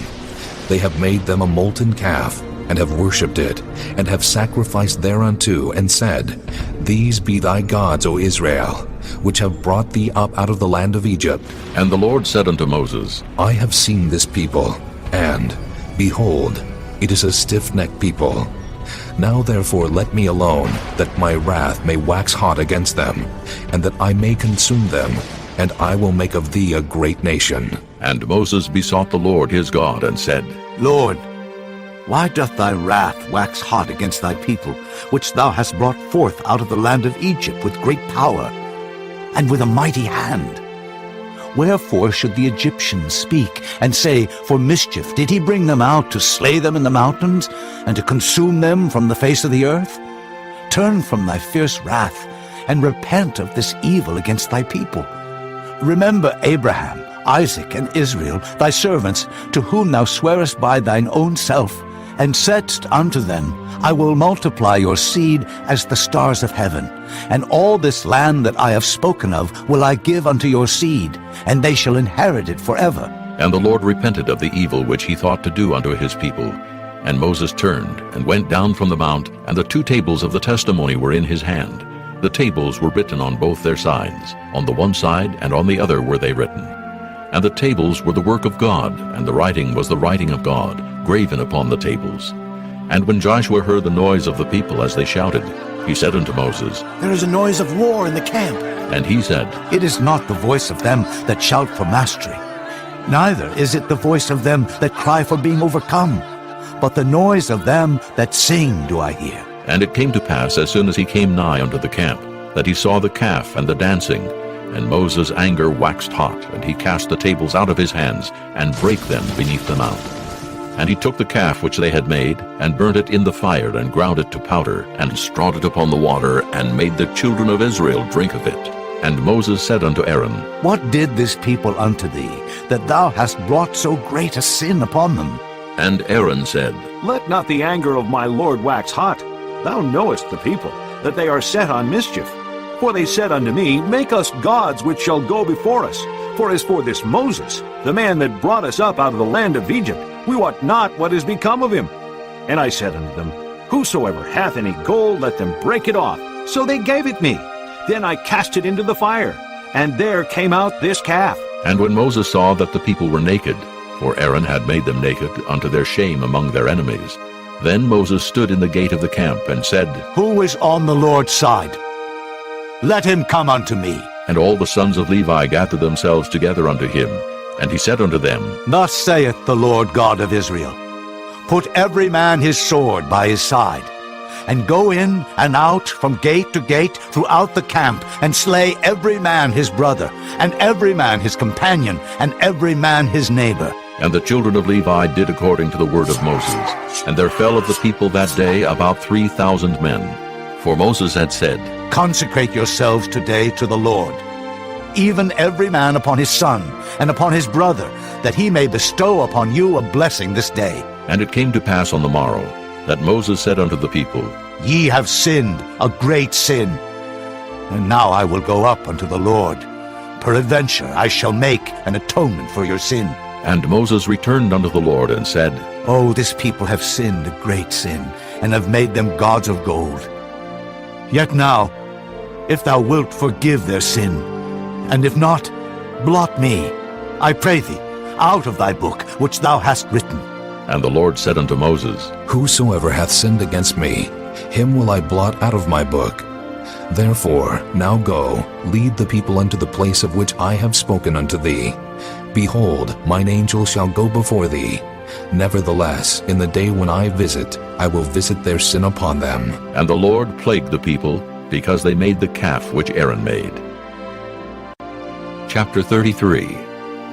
And the Lord said unto Moses, Depart, and go up hence, thou and the people which thou hast brought up out of the land of Egypt, unto the land which I swear unto Abraham, to Isaac, and to Jacob, saying, Unto thy seed will I give it.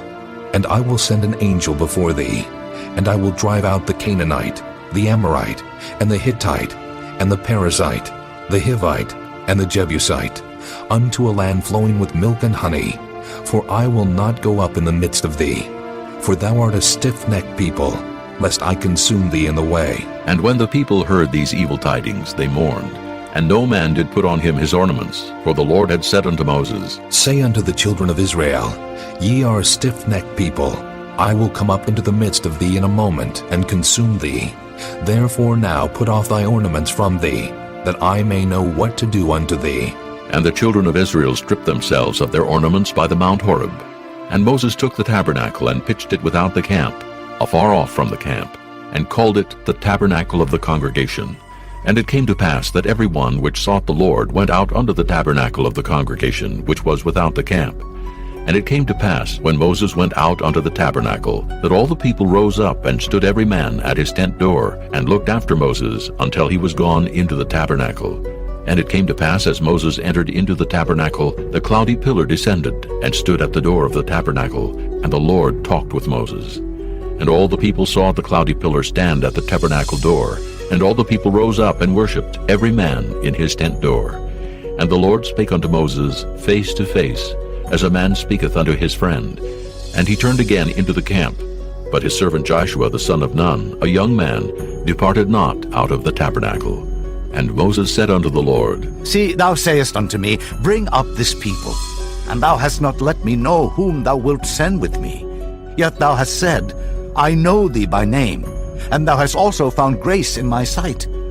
Now, therefore, I pray thee, if I have found grace in thy sight, show me now thy way, that I may know thee, that I may find grace in thy sight, and consider that this nation is thy people. And he said, My presence shall go with thee, and I will give thee rest. And he said unto him, If thy presence go not with me, carry us not up hence. For wherein shall it be known here that I and thy people have found grace in thy sight? Is it not in that thou goest with us? So shall we be separated, I and thy people, from all the people that are upon the face of the earth. And the Lord said unto Moses, I will do this thing also that thou hast spoken, for thou hast found grace in my sight, and I know thee by name. And he said, I beseech thee, show me thy glory. And he said, I will make all my goodness pass before thee, and I will proclaim the name of the Lord before thee, and will be gracious to whom I will be gracious, and will show mercy on whom I will show mercy. And he said, Thou canst not see my face, for there shall no man see me and live. And the Lord said, Behold, there is a place by me, and thou shalt stand upon a rock. And it shall come to pass, while my glory passeth by, that I will put thee in a cleft of the rock, and will cover thee with my hand while I pass by. And I will take away mine hand, and thou shalt see my back parts, but my face shall not be seen. Chapter 34. And the Lord said unto Moses, Hew thee 2 tables of stone like unto the first, and I will write upon these tables the words that were in the first tables which thou breakest. And be ready in the morning, and come up in the morning unto Mount Sinai, and present thyself there to me in the top of the mount. And no man shall come up with thee, neither let any man be seen throughout all the mount, neither let the flocks nor herds feed before that mount. And he hewed 2 tables of stone like unto the first. And Moses rose up early in the morning, and went up unto Mount Sinai, as the Lord had commanded him, and took in his hand the 2 tables of stone. And the Lord descended in the cloud, and stood with him there, and proclaimed the name of the Lord. And the Lord passed by before him, and proclaimed, The Lord God, merciful and gracious, long-suffering and abundant in goodness and truth, keeping mercy for thousands, forgiving iniquity and transgression and sin, and that will by no means clear the guilty, visiting the iniquity of the fathers upon the children, and upon the children's children, unto the 3rd and to the 4th generation. And Moses made haste, and bowed his head toward the earth, and worshipped. And he said, If now I have found grace in thy sight, O Lord, let my Lord, I pray thee, go among us, for it is a stiff-necked people. And pardon our iniquity and our sin, and take us for thine inheritance. And he said, Behold, I make a covenant. Before all thy people I will do marvels, such as have not been done in all the earth, nor in any nation. And all the people among which thou art shall see the work of the Lord, for it is a terrible thing that I will do with thee. Observe thou that which I command thee this day. Behold, I drive out before thee the Amorite, and the Canaanite, and the Hittite, and the Perizzite, and the Hivite, and the Jebusite. Take heed to thyself, lest thou make a covenant with the inhabitants of the land whither thou goest, lest it be for a snare in the midst of thee. But ye shall destroy their altars, break their images, and cut down their groves. For thou shalt worship no other God, for the Lord, whose name is jealous, is a jealous God, lest thou make a covenant with the inhabitants of the land, and they go a-whoring after their gods, and do sacrifice unto their gods, and one call thee, and thou eat of his sacrifice. And thou take of their daughters unto thy sons, and their daughters go a-whoring after their gods, and make thy sons go a-whoring after their gods. Thou shalt make thee no molten gods. The feast of unleavened bread shalt thou keep.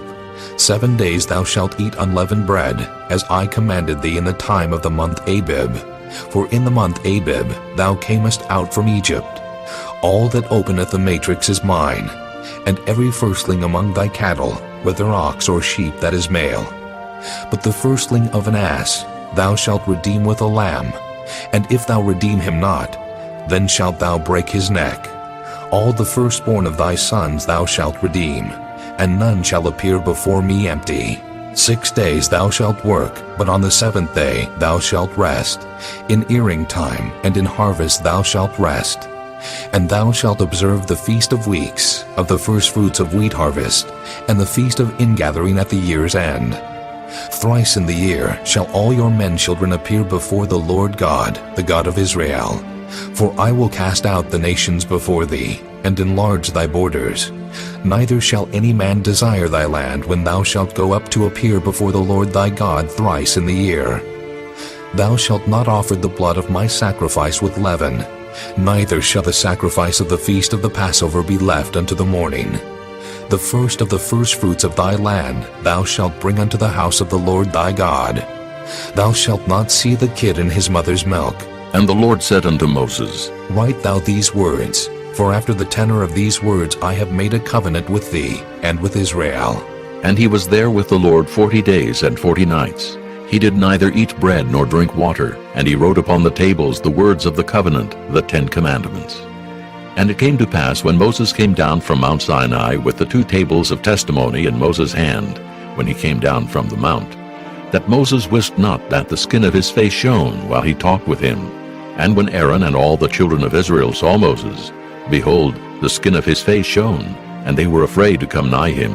And Moses called unto them, and Aaron and all the rulers of the congregation returned unto him, and Moses talked with them. And afterward all the children of Israel came nigh, and he gave them in commandment all that the Lord had spoken with him in Mount Sinai. Until Moses had done speaking with them, he put a veil on his face. But when Moses went in before the Lord to speak with him, he took the veil off until he came out. And he came out and spake unto the children of Israel that which he was commanded. And the children of Israel saw the face of Moses, that the skin of Moses' face shone. And Moses put the veil upon his face again, until he went in to speak with him. Chapter 35. And Moses gathered all the congregation of the children of Israel together, and said unto them, These are the words which the Lord hath commanded, that ye should do them. 6 days shall work be done, but on the 7th day there shall be to you an holy day, a Sabbath of rest to the Lord. Whosoever doeth work therein shall be put to death. Ye shall kindle no fire throughout your habitations upon the Sabbath day. And Moses spake unto all the congregation of the children of Israel, saying, This is the thing which the Lord commanded, saying, Take ye from among you an offering unto the Lord.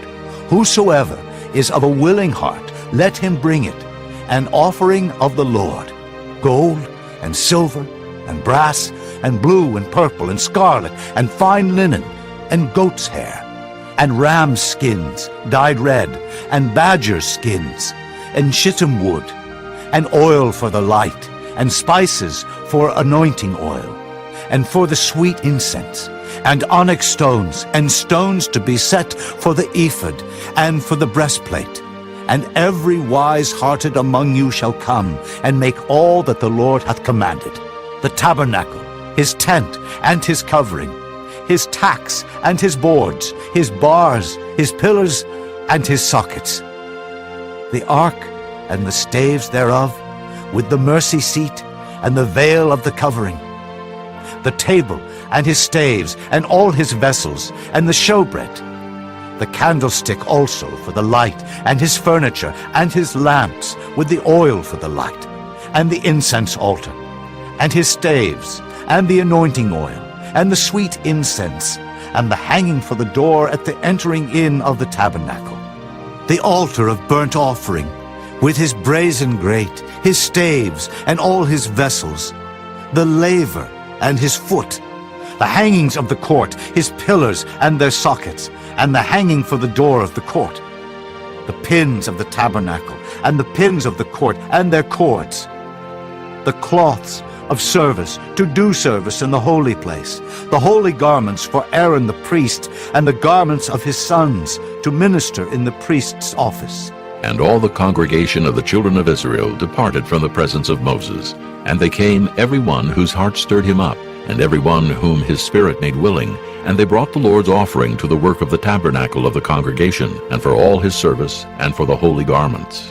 And they came, both men and women, as many as were willing-hearted, and brought bracelets and earrings and rings and tablets, all jewels of gold. And every man that offered an offering of gold unto the Lord. And every man with whom was found blue and purple and scarlet and fine linen and goat's hair and red skins of rams and badger skins brought them. Every one that did offer an offering of silver and brass brought the Lord's offering. And every man with whom was found shittim wood for any work of the service brought it. And all the women that were wise-hearted did spin with their hands, and brought that which they had spun, both of blue and of purple and of scarlet, and of fine linen. And all the women whose hearts stirred them up in wisdom spun goat's hair. And the rulers brought onyx stones, and stones to be set for the ephod and for the breastplate, and spice and oil for the light, and for the anointing oil, and for the sweet incense. The children of Israel brought a willing offering unto the Lord, every man and woman whose heart made them willing to bring for all manner of work, which the Lord had commanded to be made by the hand of Moses. And Moses said unto the children of Israel, See, the Lord hath called by name Bezaleel, the son of Uri, the son of Hur, of the tribe of Judah. And he hath filled him with the Spirit of God, in wisdom, in understanding, and in knowledge, and in all manner of workmanship, and to devise curious works, to work in gold, and in silver, and in brass, and in the cutting of stones, to set them, and in carving of wood, to make any manner of cunning work. And he hath put in his heart that he may teach both he and Aholiab, the son of Ahisamach, of the tribe of Dan. Them hath he filled with wisdom of heart, to work all manner of work, of the engraver, and of the cunning workman, and of the embroiderer, in blue and in purple, in scarlet and in fine linen, and of the weaver, even of them that do any work, and of those that devise cunning work. Chapter 36. Then wrought Bezaleel and Aholiab, and every wise-hearted man in whom the Lord put wisdom and understanding, to know how to work all manner of work for the service of the sanctuary, according to all that the Lord had commanded. And Moses called Bezaleel and Aholiab, and every wise-hearted man, in whose heart the Lord had put wisdom, even every one whose heart stirred him up to come unto the work to do it. And they received of Moses all the offering which the children of Israel had brought for the work of the service of the sanctuary, to make it withal. And they brought yet unto him free offerings every morning. And all the wise men that wrought all the work of the sanctuary came every man from his work which they made. And they spake unto Moses, saying, The people bring much more than enough for the service of the work, which the Lord commanded to make. And Moses gave commandment, and they caused it to be proclaimed throughout the camp, saying, Let neither man nor woman make any more work for the offering of the sanctuary. So the people were restrained from bringing, for the stuff they had was sufficient for all the work to make it, and too much. And every wise-hearted man among them that wrought the work of the tabernacle made 10 curtains of fine twined linen, and blue, and purple, and scarlet. With cherubims of cunning work made he them. The length of one curtain was 28 cubits, and the breadth of one curtain 4 cubits. The curtains were all of one size. And he coupled the 5 curtains one unto another, and the other 5 curtains he coupled one unto another. And he made loops of blue on the edge of one curtain from the selvage in the coupling. Likewise he made in the uttermost side of another curtain, in the coupling of the second. 50 loops made he in one curtain, and 50 loops made he in the edge of the curtain, which was in the coupling of the second. The loops held one curtain to another. And he made 50 tacks of gold, and coupled the curtains one unto another with the tacks, so it became one tabernacle. And he made curtains of goat's hair for the tent over the tabernacle. 11 curtains he made them. The length of one curtain was 30 cubits, and 4 cubits was the breadth of one curtain. The 11 curtains were of one size. And he coupled 5 curtains by themselves, and 6 curtains by themselves. And he made 50 loops upon the uttermost edge of the curtain in the coupling. And 50 loops made he upon the edge of the curtain which coupleth the second. And he made 50 tacks of brass to couple the tent together, that it might be one. And he made a covering for the tent of ram skin dyed red, and a covering of badger skin above that. And he made boards for the tabernacle of shittim wood standing up. The length of a board was 10 cubits, and the breadth of a board was 1 cubit and a half. One board had 2 tenons, equally distant one from another. Thus did he make for all the boards of the tabernacle. And he made boards for the tabernacle, 20 boards for the south side southward. And 40 sockets of silver he made under the 20 boards, 2 sockets under one board for his 2 tenons, and 2 sockets under another board for his 2 tenons. And for the other side of the tabernacle, which is toward the north corner, he made 20 boards, and there 40 sockets of silver, 2 sockets under one board, and 2 sockets under another board. And for the sides of the tabernacle westward, he made 6 boards. And 2 boards made he for the corners of the tabernacle in the 2 sides. And they were coupled beneath, and coupled together at the head thereof, to one ring. Thus he did to both of them in both the corners. And there were 8 boards, and their sockets were 16 sockets of silver, under every board 2 sockets. And he made bars of shittim wood, 5 for the boards of the one side of the tabernacle, and 5 bars for the boards of the other side of the tabernacle, and 5 bars for the boards of the tabernacle for the sides westward. And he made the middle bar to shoot through the boards from the one end to the other. And he overlaid the boards with gold, and made their rings of gold to be places for the bars, and overlaid the bars with gold. And he made a veil of blue and purple and scarlet and fine twined linen. With cherubims made he it of cunning work. And he made thereunto 4 pillars of shittim wood, and overlaid them with gold. Their hooks were of gold. And he cast for them 4 sockets of silver. And he made an hanging for the tabernacle door of blue and purple and scarlet, and fine twined linen of needlework, and the 5 pillars of it with their hooks. And he overlaid their chapiters and their fillets with gold, but their 5 sockets were of brass. Chapter 37. And Bezaleel made the ark of shittim wood. 2 cubits and a half was the length of it, and 1 cubit and a half the breadth of it, and 1 cubit and a half the height of it. And he overlaid it with pure gold within and without, and made a crown of gold to it round about. And he cast for it 4 rings of gold to be set by the 4 corners of it, even 2 rings upon the one side of it, and 2 rings upon the other side of it. And he made staves of shittim wood, and overlaid them with gold. And he put the staves into the rings by the sides of the ark, to bear the ark. And he made the mercy seat of pure gold. 2 cubits and a half was the length thereof, and 1 cubit and a half the breadth thereof. And he made 2 cherubims of gold, beaten out of 1 piece made he them, on the 2 ends of the mercy seat. 1 cherub on the end on this side, and another cherub on the other end on that side. Out of the mercy seat made he the cherubims on the 2 ends thereof.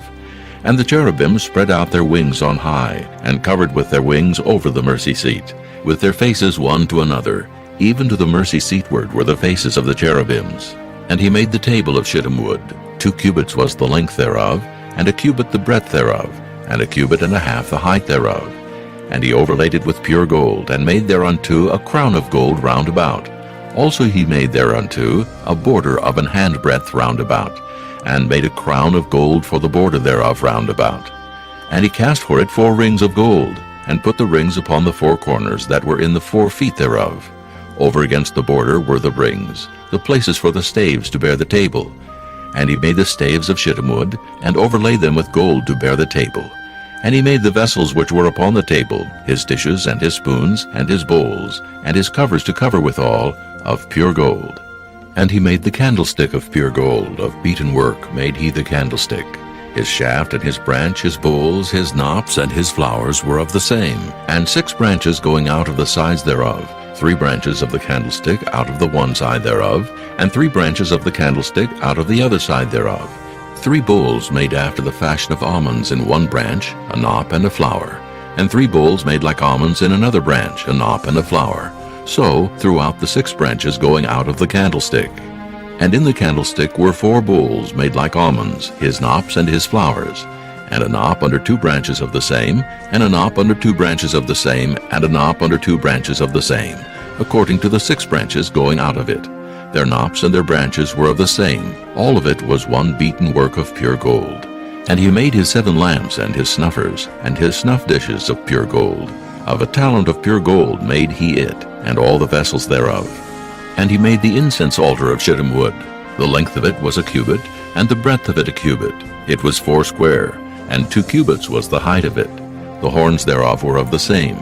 And he overlaid it with pure gold, both the top of it, and the sides thereof round about, and the horns of it. Also he made unto it a crown of gold round about. And he made 2 rings of gold for it under the crown thereof, by the 2 corners of it upon the 2 sides thereof, to be places for the staves to bear it withal. And he made the staves of shittim wood, and overlaid them with gold. And he made the holy anointing oil, and the pure incense of sweet spices, according to the work of the apothecary. Chapter 38. And he made the altar of burnt offering of shittim wood. 5 cubits was the length thereof, and 5 cubits the breadth thereof. It was 4 square, and 3 cubits the height thereof. And he made the horns thereof on the 4 corners of it. The horns thereof were of the same, and he overlaid it with brass. And he made all the vessels of the altar, the pots, and the shovels, and the basins, and the flesh hooks, and the fire pans. All the vessels thereof made he of brass. And he made for the altar a brazen grate of network unto the compass thereof beneath unto the midst of it. And he cast 4 rings for the 4 ends of the grate of brass, to be places for the staves. And he made the staves of shittim wood, and overlaid them with brass. And he put the staves into the rings on the sides of the altar, to bear it withal. He made the altar hollow with boards. And he made the laver of brass, and the foot of it of brass, of the looking glasses of the women assembling, which assembled at the door of the tabernacle of the congregation. And he made the court. On the south side southward, the hangings of the court were of fine twined linen, 100 cubits. Their pillars were 20, and their brazen sockets 20. The hooks of the pillars and their fillets were of silver. And for the north side the hangings were 100 cubits. Their pillars were 20, and their sockets of brass 20. The hooks of the pillars and their fillets of silver. And for the west side were hangings of 50 cubits. Their pillars 10, and their sockets 10. The hooks of the pillars and their fillets of silver. And for the east side eastward 50 cubits. The hangings of the one side of the gate were 15 cubits. Their pillars 3, and their sockets 3. And for the other side of the court gate, on this hand and that hand, were hangings of 15 cubits. Their pillars 3, and their sockets 3. All the hangings of the court round about were of fine twined linen. And the sockets for the pillars were of brass, the hooks of the pillars and their fillets of silver, and the overlaying of their chapiters of silver, and all the pillars of the court were filleted with silver. And the hanging for the gate of the court was needlework of blue and purple and scarlet and fine twined linen, and 20 cubits was the length, and the height and the breadth was 5 cubits, answerable to the hangings of the court. And their pillars were 4, and their sockets of brass 4, their hooks of silver, and the overlaying of their chapiters, and their fillets of silver. And all the pins of the tabernacle, and of the court round about, were of brass. This is the sum of the tabernacle, even of the tabernacle of testimony, as it was counted according to the commandment of Moses, for the service of the Levites, by the hand of Ithamar, son to Aaron the priest. And Bezaleel, the son of Uri, the son of Hur, of the tribe of Judah, made all that the Lord commanded Moses. And with him was Aholiab, son of Ahishamach, of the tribe of Dan, an engraver, and a cunning workman, and an embroiderer in blue, and in purple, and in scarlet, and fine linen. All the gold that was occupied for the work in all the work of the holy place, even the gold of the offering, was 29 talents, and 730 shekels, after the shekel of the sanctuary. And the silver of them that were numbered of the congregation was 100 talents, and 1,760 shekels, after the shekel of the sanctuary. A beka for every man, that is, half a shekel after the shekel of the sanctuary, for every one that went to be numbered from 20 years old and upward, for 600,000 and 3,550 men. And of the 100 talents of silver were cast the sockets of the sanctuary, and the sockets of the veil, and 100 sockets of the 100 talents, a talent for a socket. And of the 1,775 shekels he made hooks for the pillars, and overlaid their chapiters, and filleted them. And the brass of the offering was 70 talents, and 2,400 shekels, and therewith he made the sockets to the door of the tabernacle of the congregation, and the brazen altar, and the brazen grate for it, and all the vessels of the altar, and the sockets of the court round about, and the sockets of the court gate, and all the pins of the tabernacle, and all the pins of the court round about. Chapter 39. And of the blue and purple and scarlet they made cloths of service, to do service in the holy place, and made the holy garments for Aaron, as the Lord commanded Moses. And he made the ephod of gold, blue and purple and scarlet, and fine twined linen. And they did beat the gold into thin plates, and cut it into wires, to work it in the blue, and in the purple, and in the scarlet, and in the fine linen, with cunning work. They made shoulder pieces for it, to couple it together. By the 2 edges was it coupled together.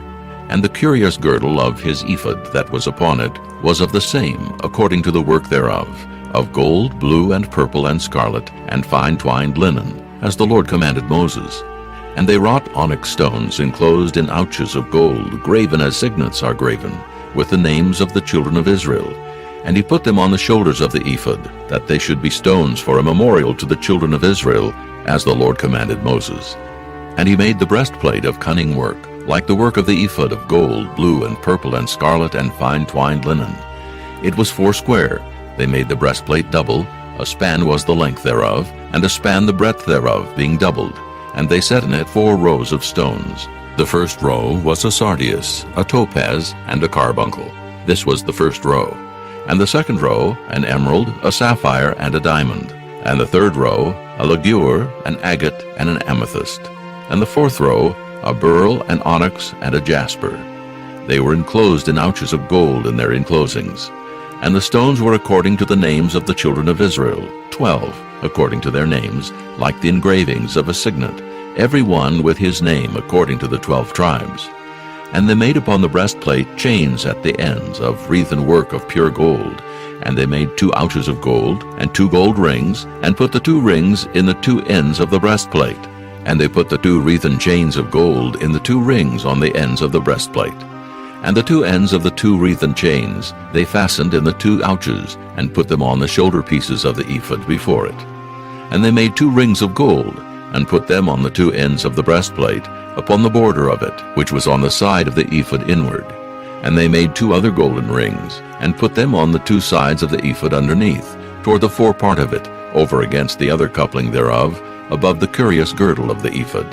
And they did bind the breastplate by his rings unto the rings of the ephod with a lace of blue, that it might be above the curious girdle of the ephod, and that the breastplate might not be loosed from the ephod, as the Lord commanded Moses. And he made the robe of the ephod of woven work, all of blue, and there was an hole in the midst of the robe, as the hole of an habergeon, with a band round about the hole, that it should not rend. And they made upon the hems of the robe pomegranates of blue and purple and scarlet, and twined linen. And they made bells of pure gold, and put the bells between the pomegranates upon the hem of the robe, round about between the pomegranates.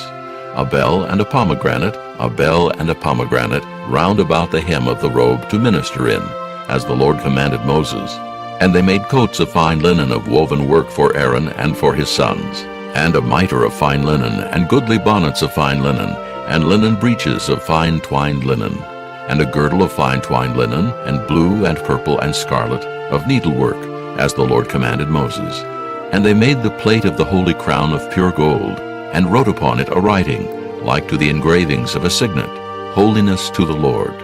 And they tied unto it a lace of blue, to fasten it on high upon the mitre, as the Lord commanded Moses. Thus was all the work of the tabernacle of the tent of the congregation finished. And the children of Israel did according to all that the Lord commanded Moses, so did they.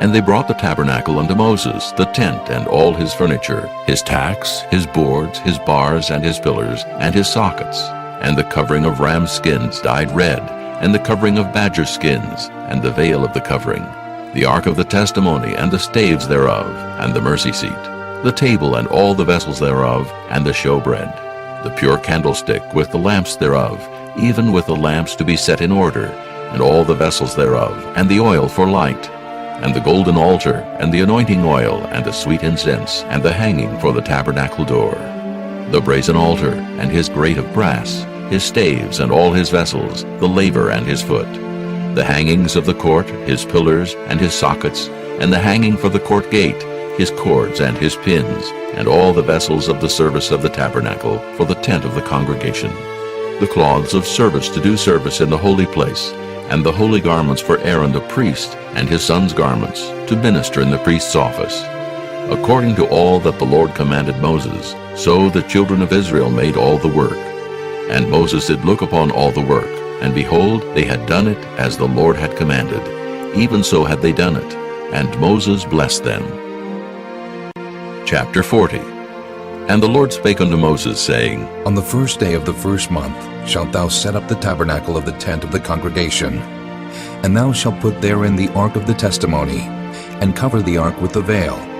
And thou shalt bring in the table, and set in order the things that are to be set in order upon it. And thou shalt bring in the candlestick, and light the lamps thereof. And thou shalt set the altar of gold for the incense before the ark of the testimony, and put the hanging of the door to the tabernacle. And thou shalt set the altar of the burnt offering before the door of the tabernacle of the tent of the congregation. And thou shalt set the laver between the tent of the congregation and the altar, and shalt put water therein. And thou shalt set up the court round about, and hang up the hanging at the court gate. And thou shalt take the anointing oil, and anoint the tabernacle, and all that is therein, and shalt hallow it, and all the vessels thereof, and it shall be holy. And thou shalt anoint the altar of the burnt offering, and all his vessels, and sanctify the altar, and it shall be an altar most holy. And thou shalt anoint the laver and his foot, and sanctify it. And thou shalt bring Aaron and his sons unto the door of the tabernacle of the congregation, and wash them with water. And thou shalt put upon Aaron the holy garments, and anoint him, and sanctify him, that he may minister unto me in the priest's office. And thou shalt bring his sons, and clothe them with coats. And thou shalt anoint them, as thou didst anoint their father, that they may minister unto me in the priest's office. For their anointing shall surely be an everlasting priesthood throughout their generations. Thus did Moses, according to all that the Lord commanded him, so did he. And it came to pass in the first month, in the 2nd year, on the first day of the month, that the tabernacle was reared up.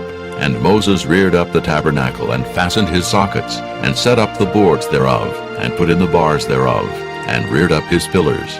And he spread abroad the tent over the tabernacle, and put the covering of the tent above upon it, as the Lord commanded Moses.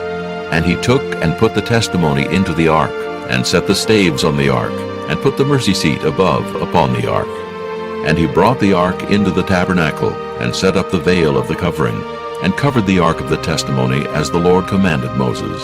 And he put the table in the tent of the congregation, upon the side of the tabernacle northward, without the veil. And he set the bread in order upon it before the Lord, as the Lord had commanded Moses. And he put the candlestick in the tent of the congregation, over against the table, on the side of the tabernacle southward. And he lighted the lamps before the Lord, as the Lord commanded Moses. And he put the golden altar in the tent of the congregation before the veil, and he burnt sweet incense thereon, as the Lord commanded Moses. And he set up the hanging at the door of the tabernacle, and he put the altar of burnt offering by the door of the tabernacle of the tent of the congregation, and offered upon it the burnt offering and the meat offering, as the Lord commanded Moses. And he set the laver between the tent of the congregation and the altar, and put water there to wash withal. And Moses and Aaron and his sons washed their hands and their feet thereat. When they went into the tent of the congregation, and when they came near unto the altar, they washed as the Lord commanded Moses. And he reared up the court round about the tabernacle and the altar, and set up the hanging of the court gate. So Moses finished the work. Then a cloud covered the tent of the congregation, and the glory of the Lord filled the tabernacle. And Moses was not able to enter into the tent of the congregation, because the cloud abode thereon, and the glory of the Lord filled the tabernacle. And when the cloud was taken up from over the tabernacle, the children of Israel went onward in all their journeys. But if the cloud were not taken up, then they journeyed not till the day that it was taken up. For the cloud of the Lord was upon the tabernacle by day, and fire was on it by night, in the sight of all the house of Israel throughout all their journeys.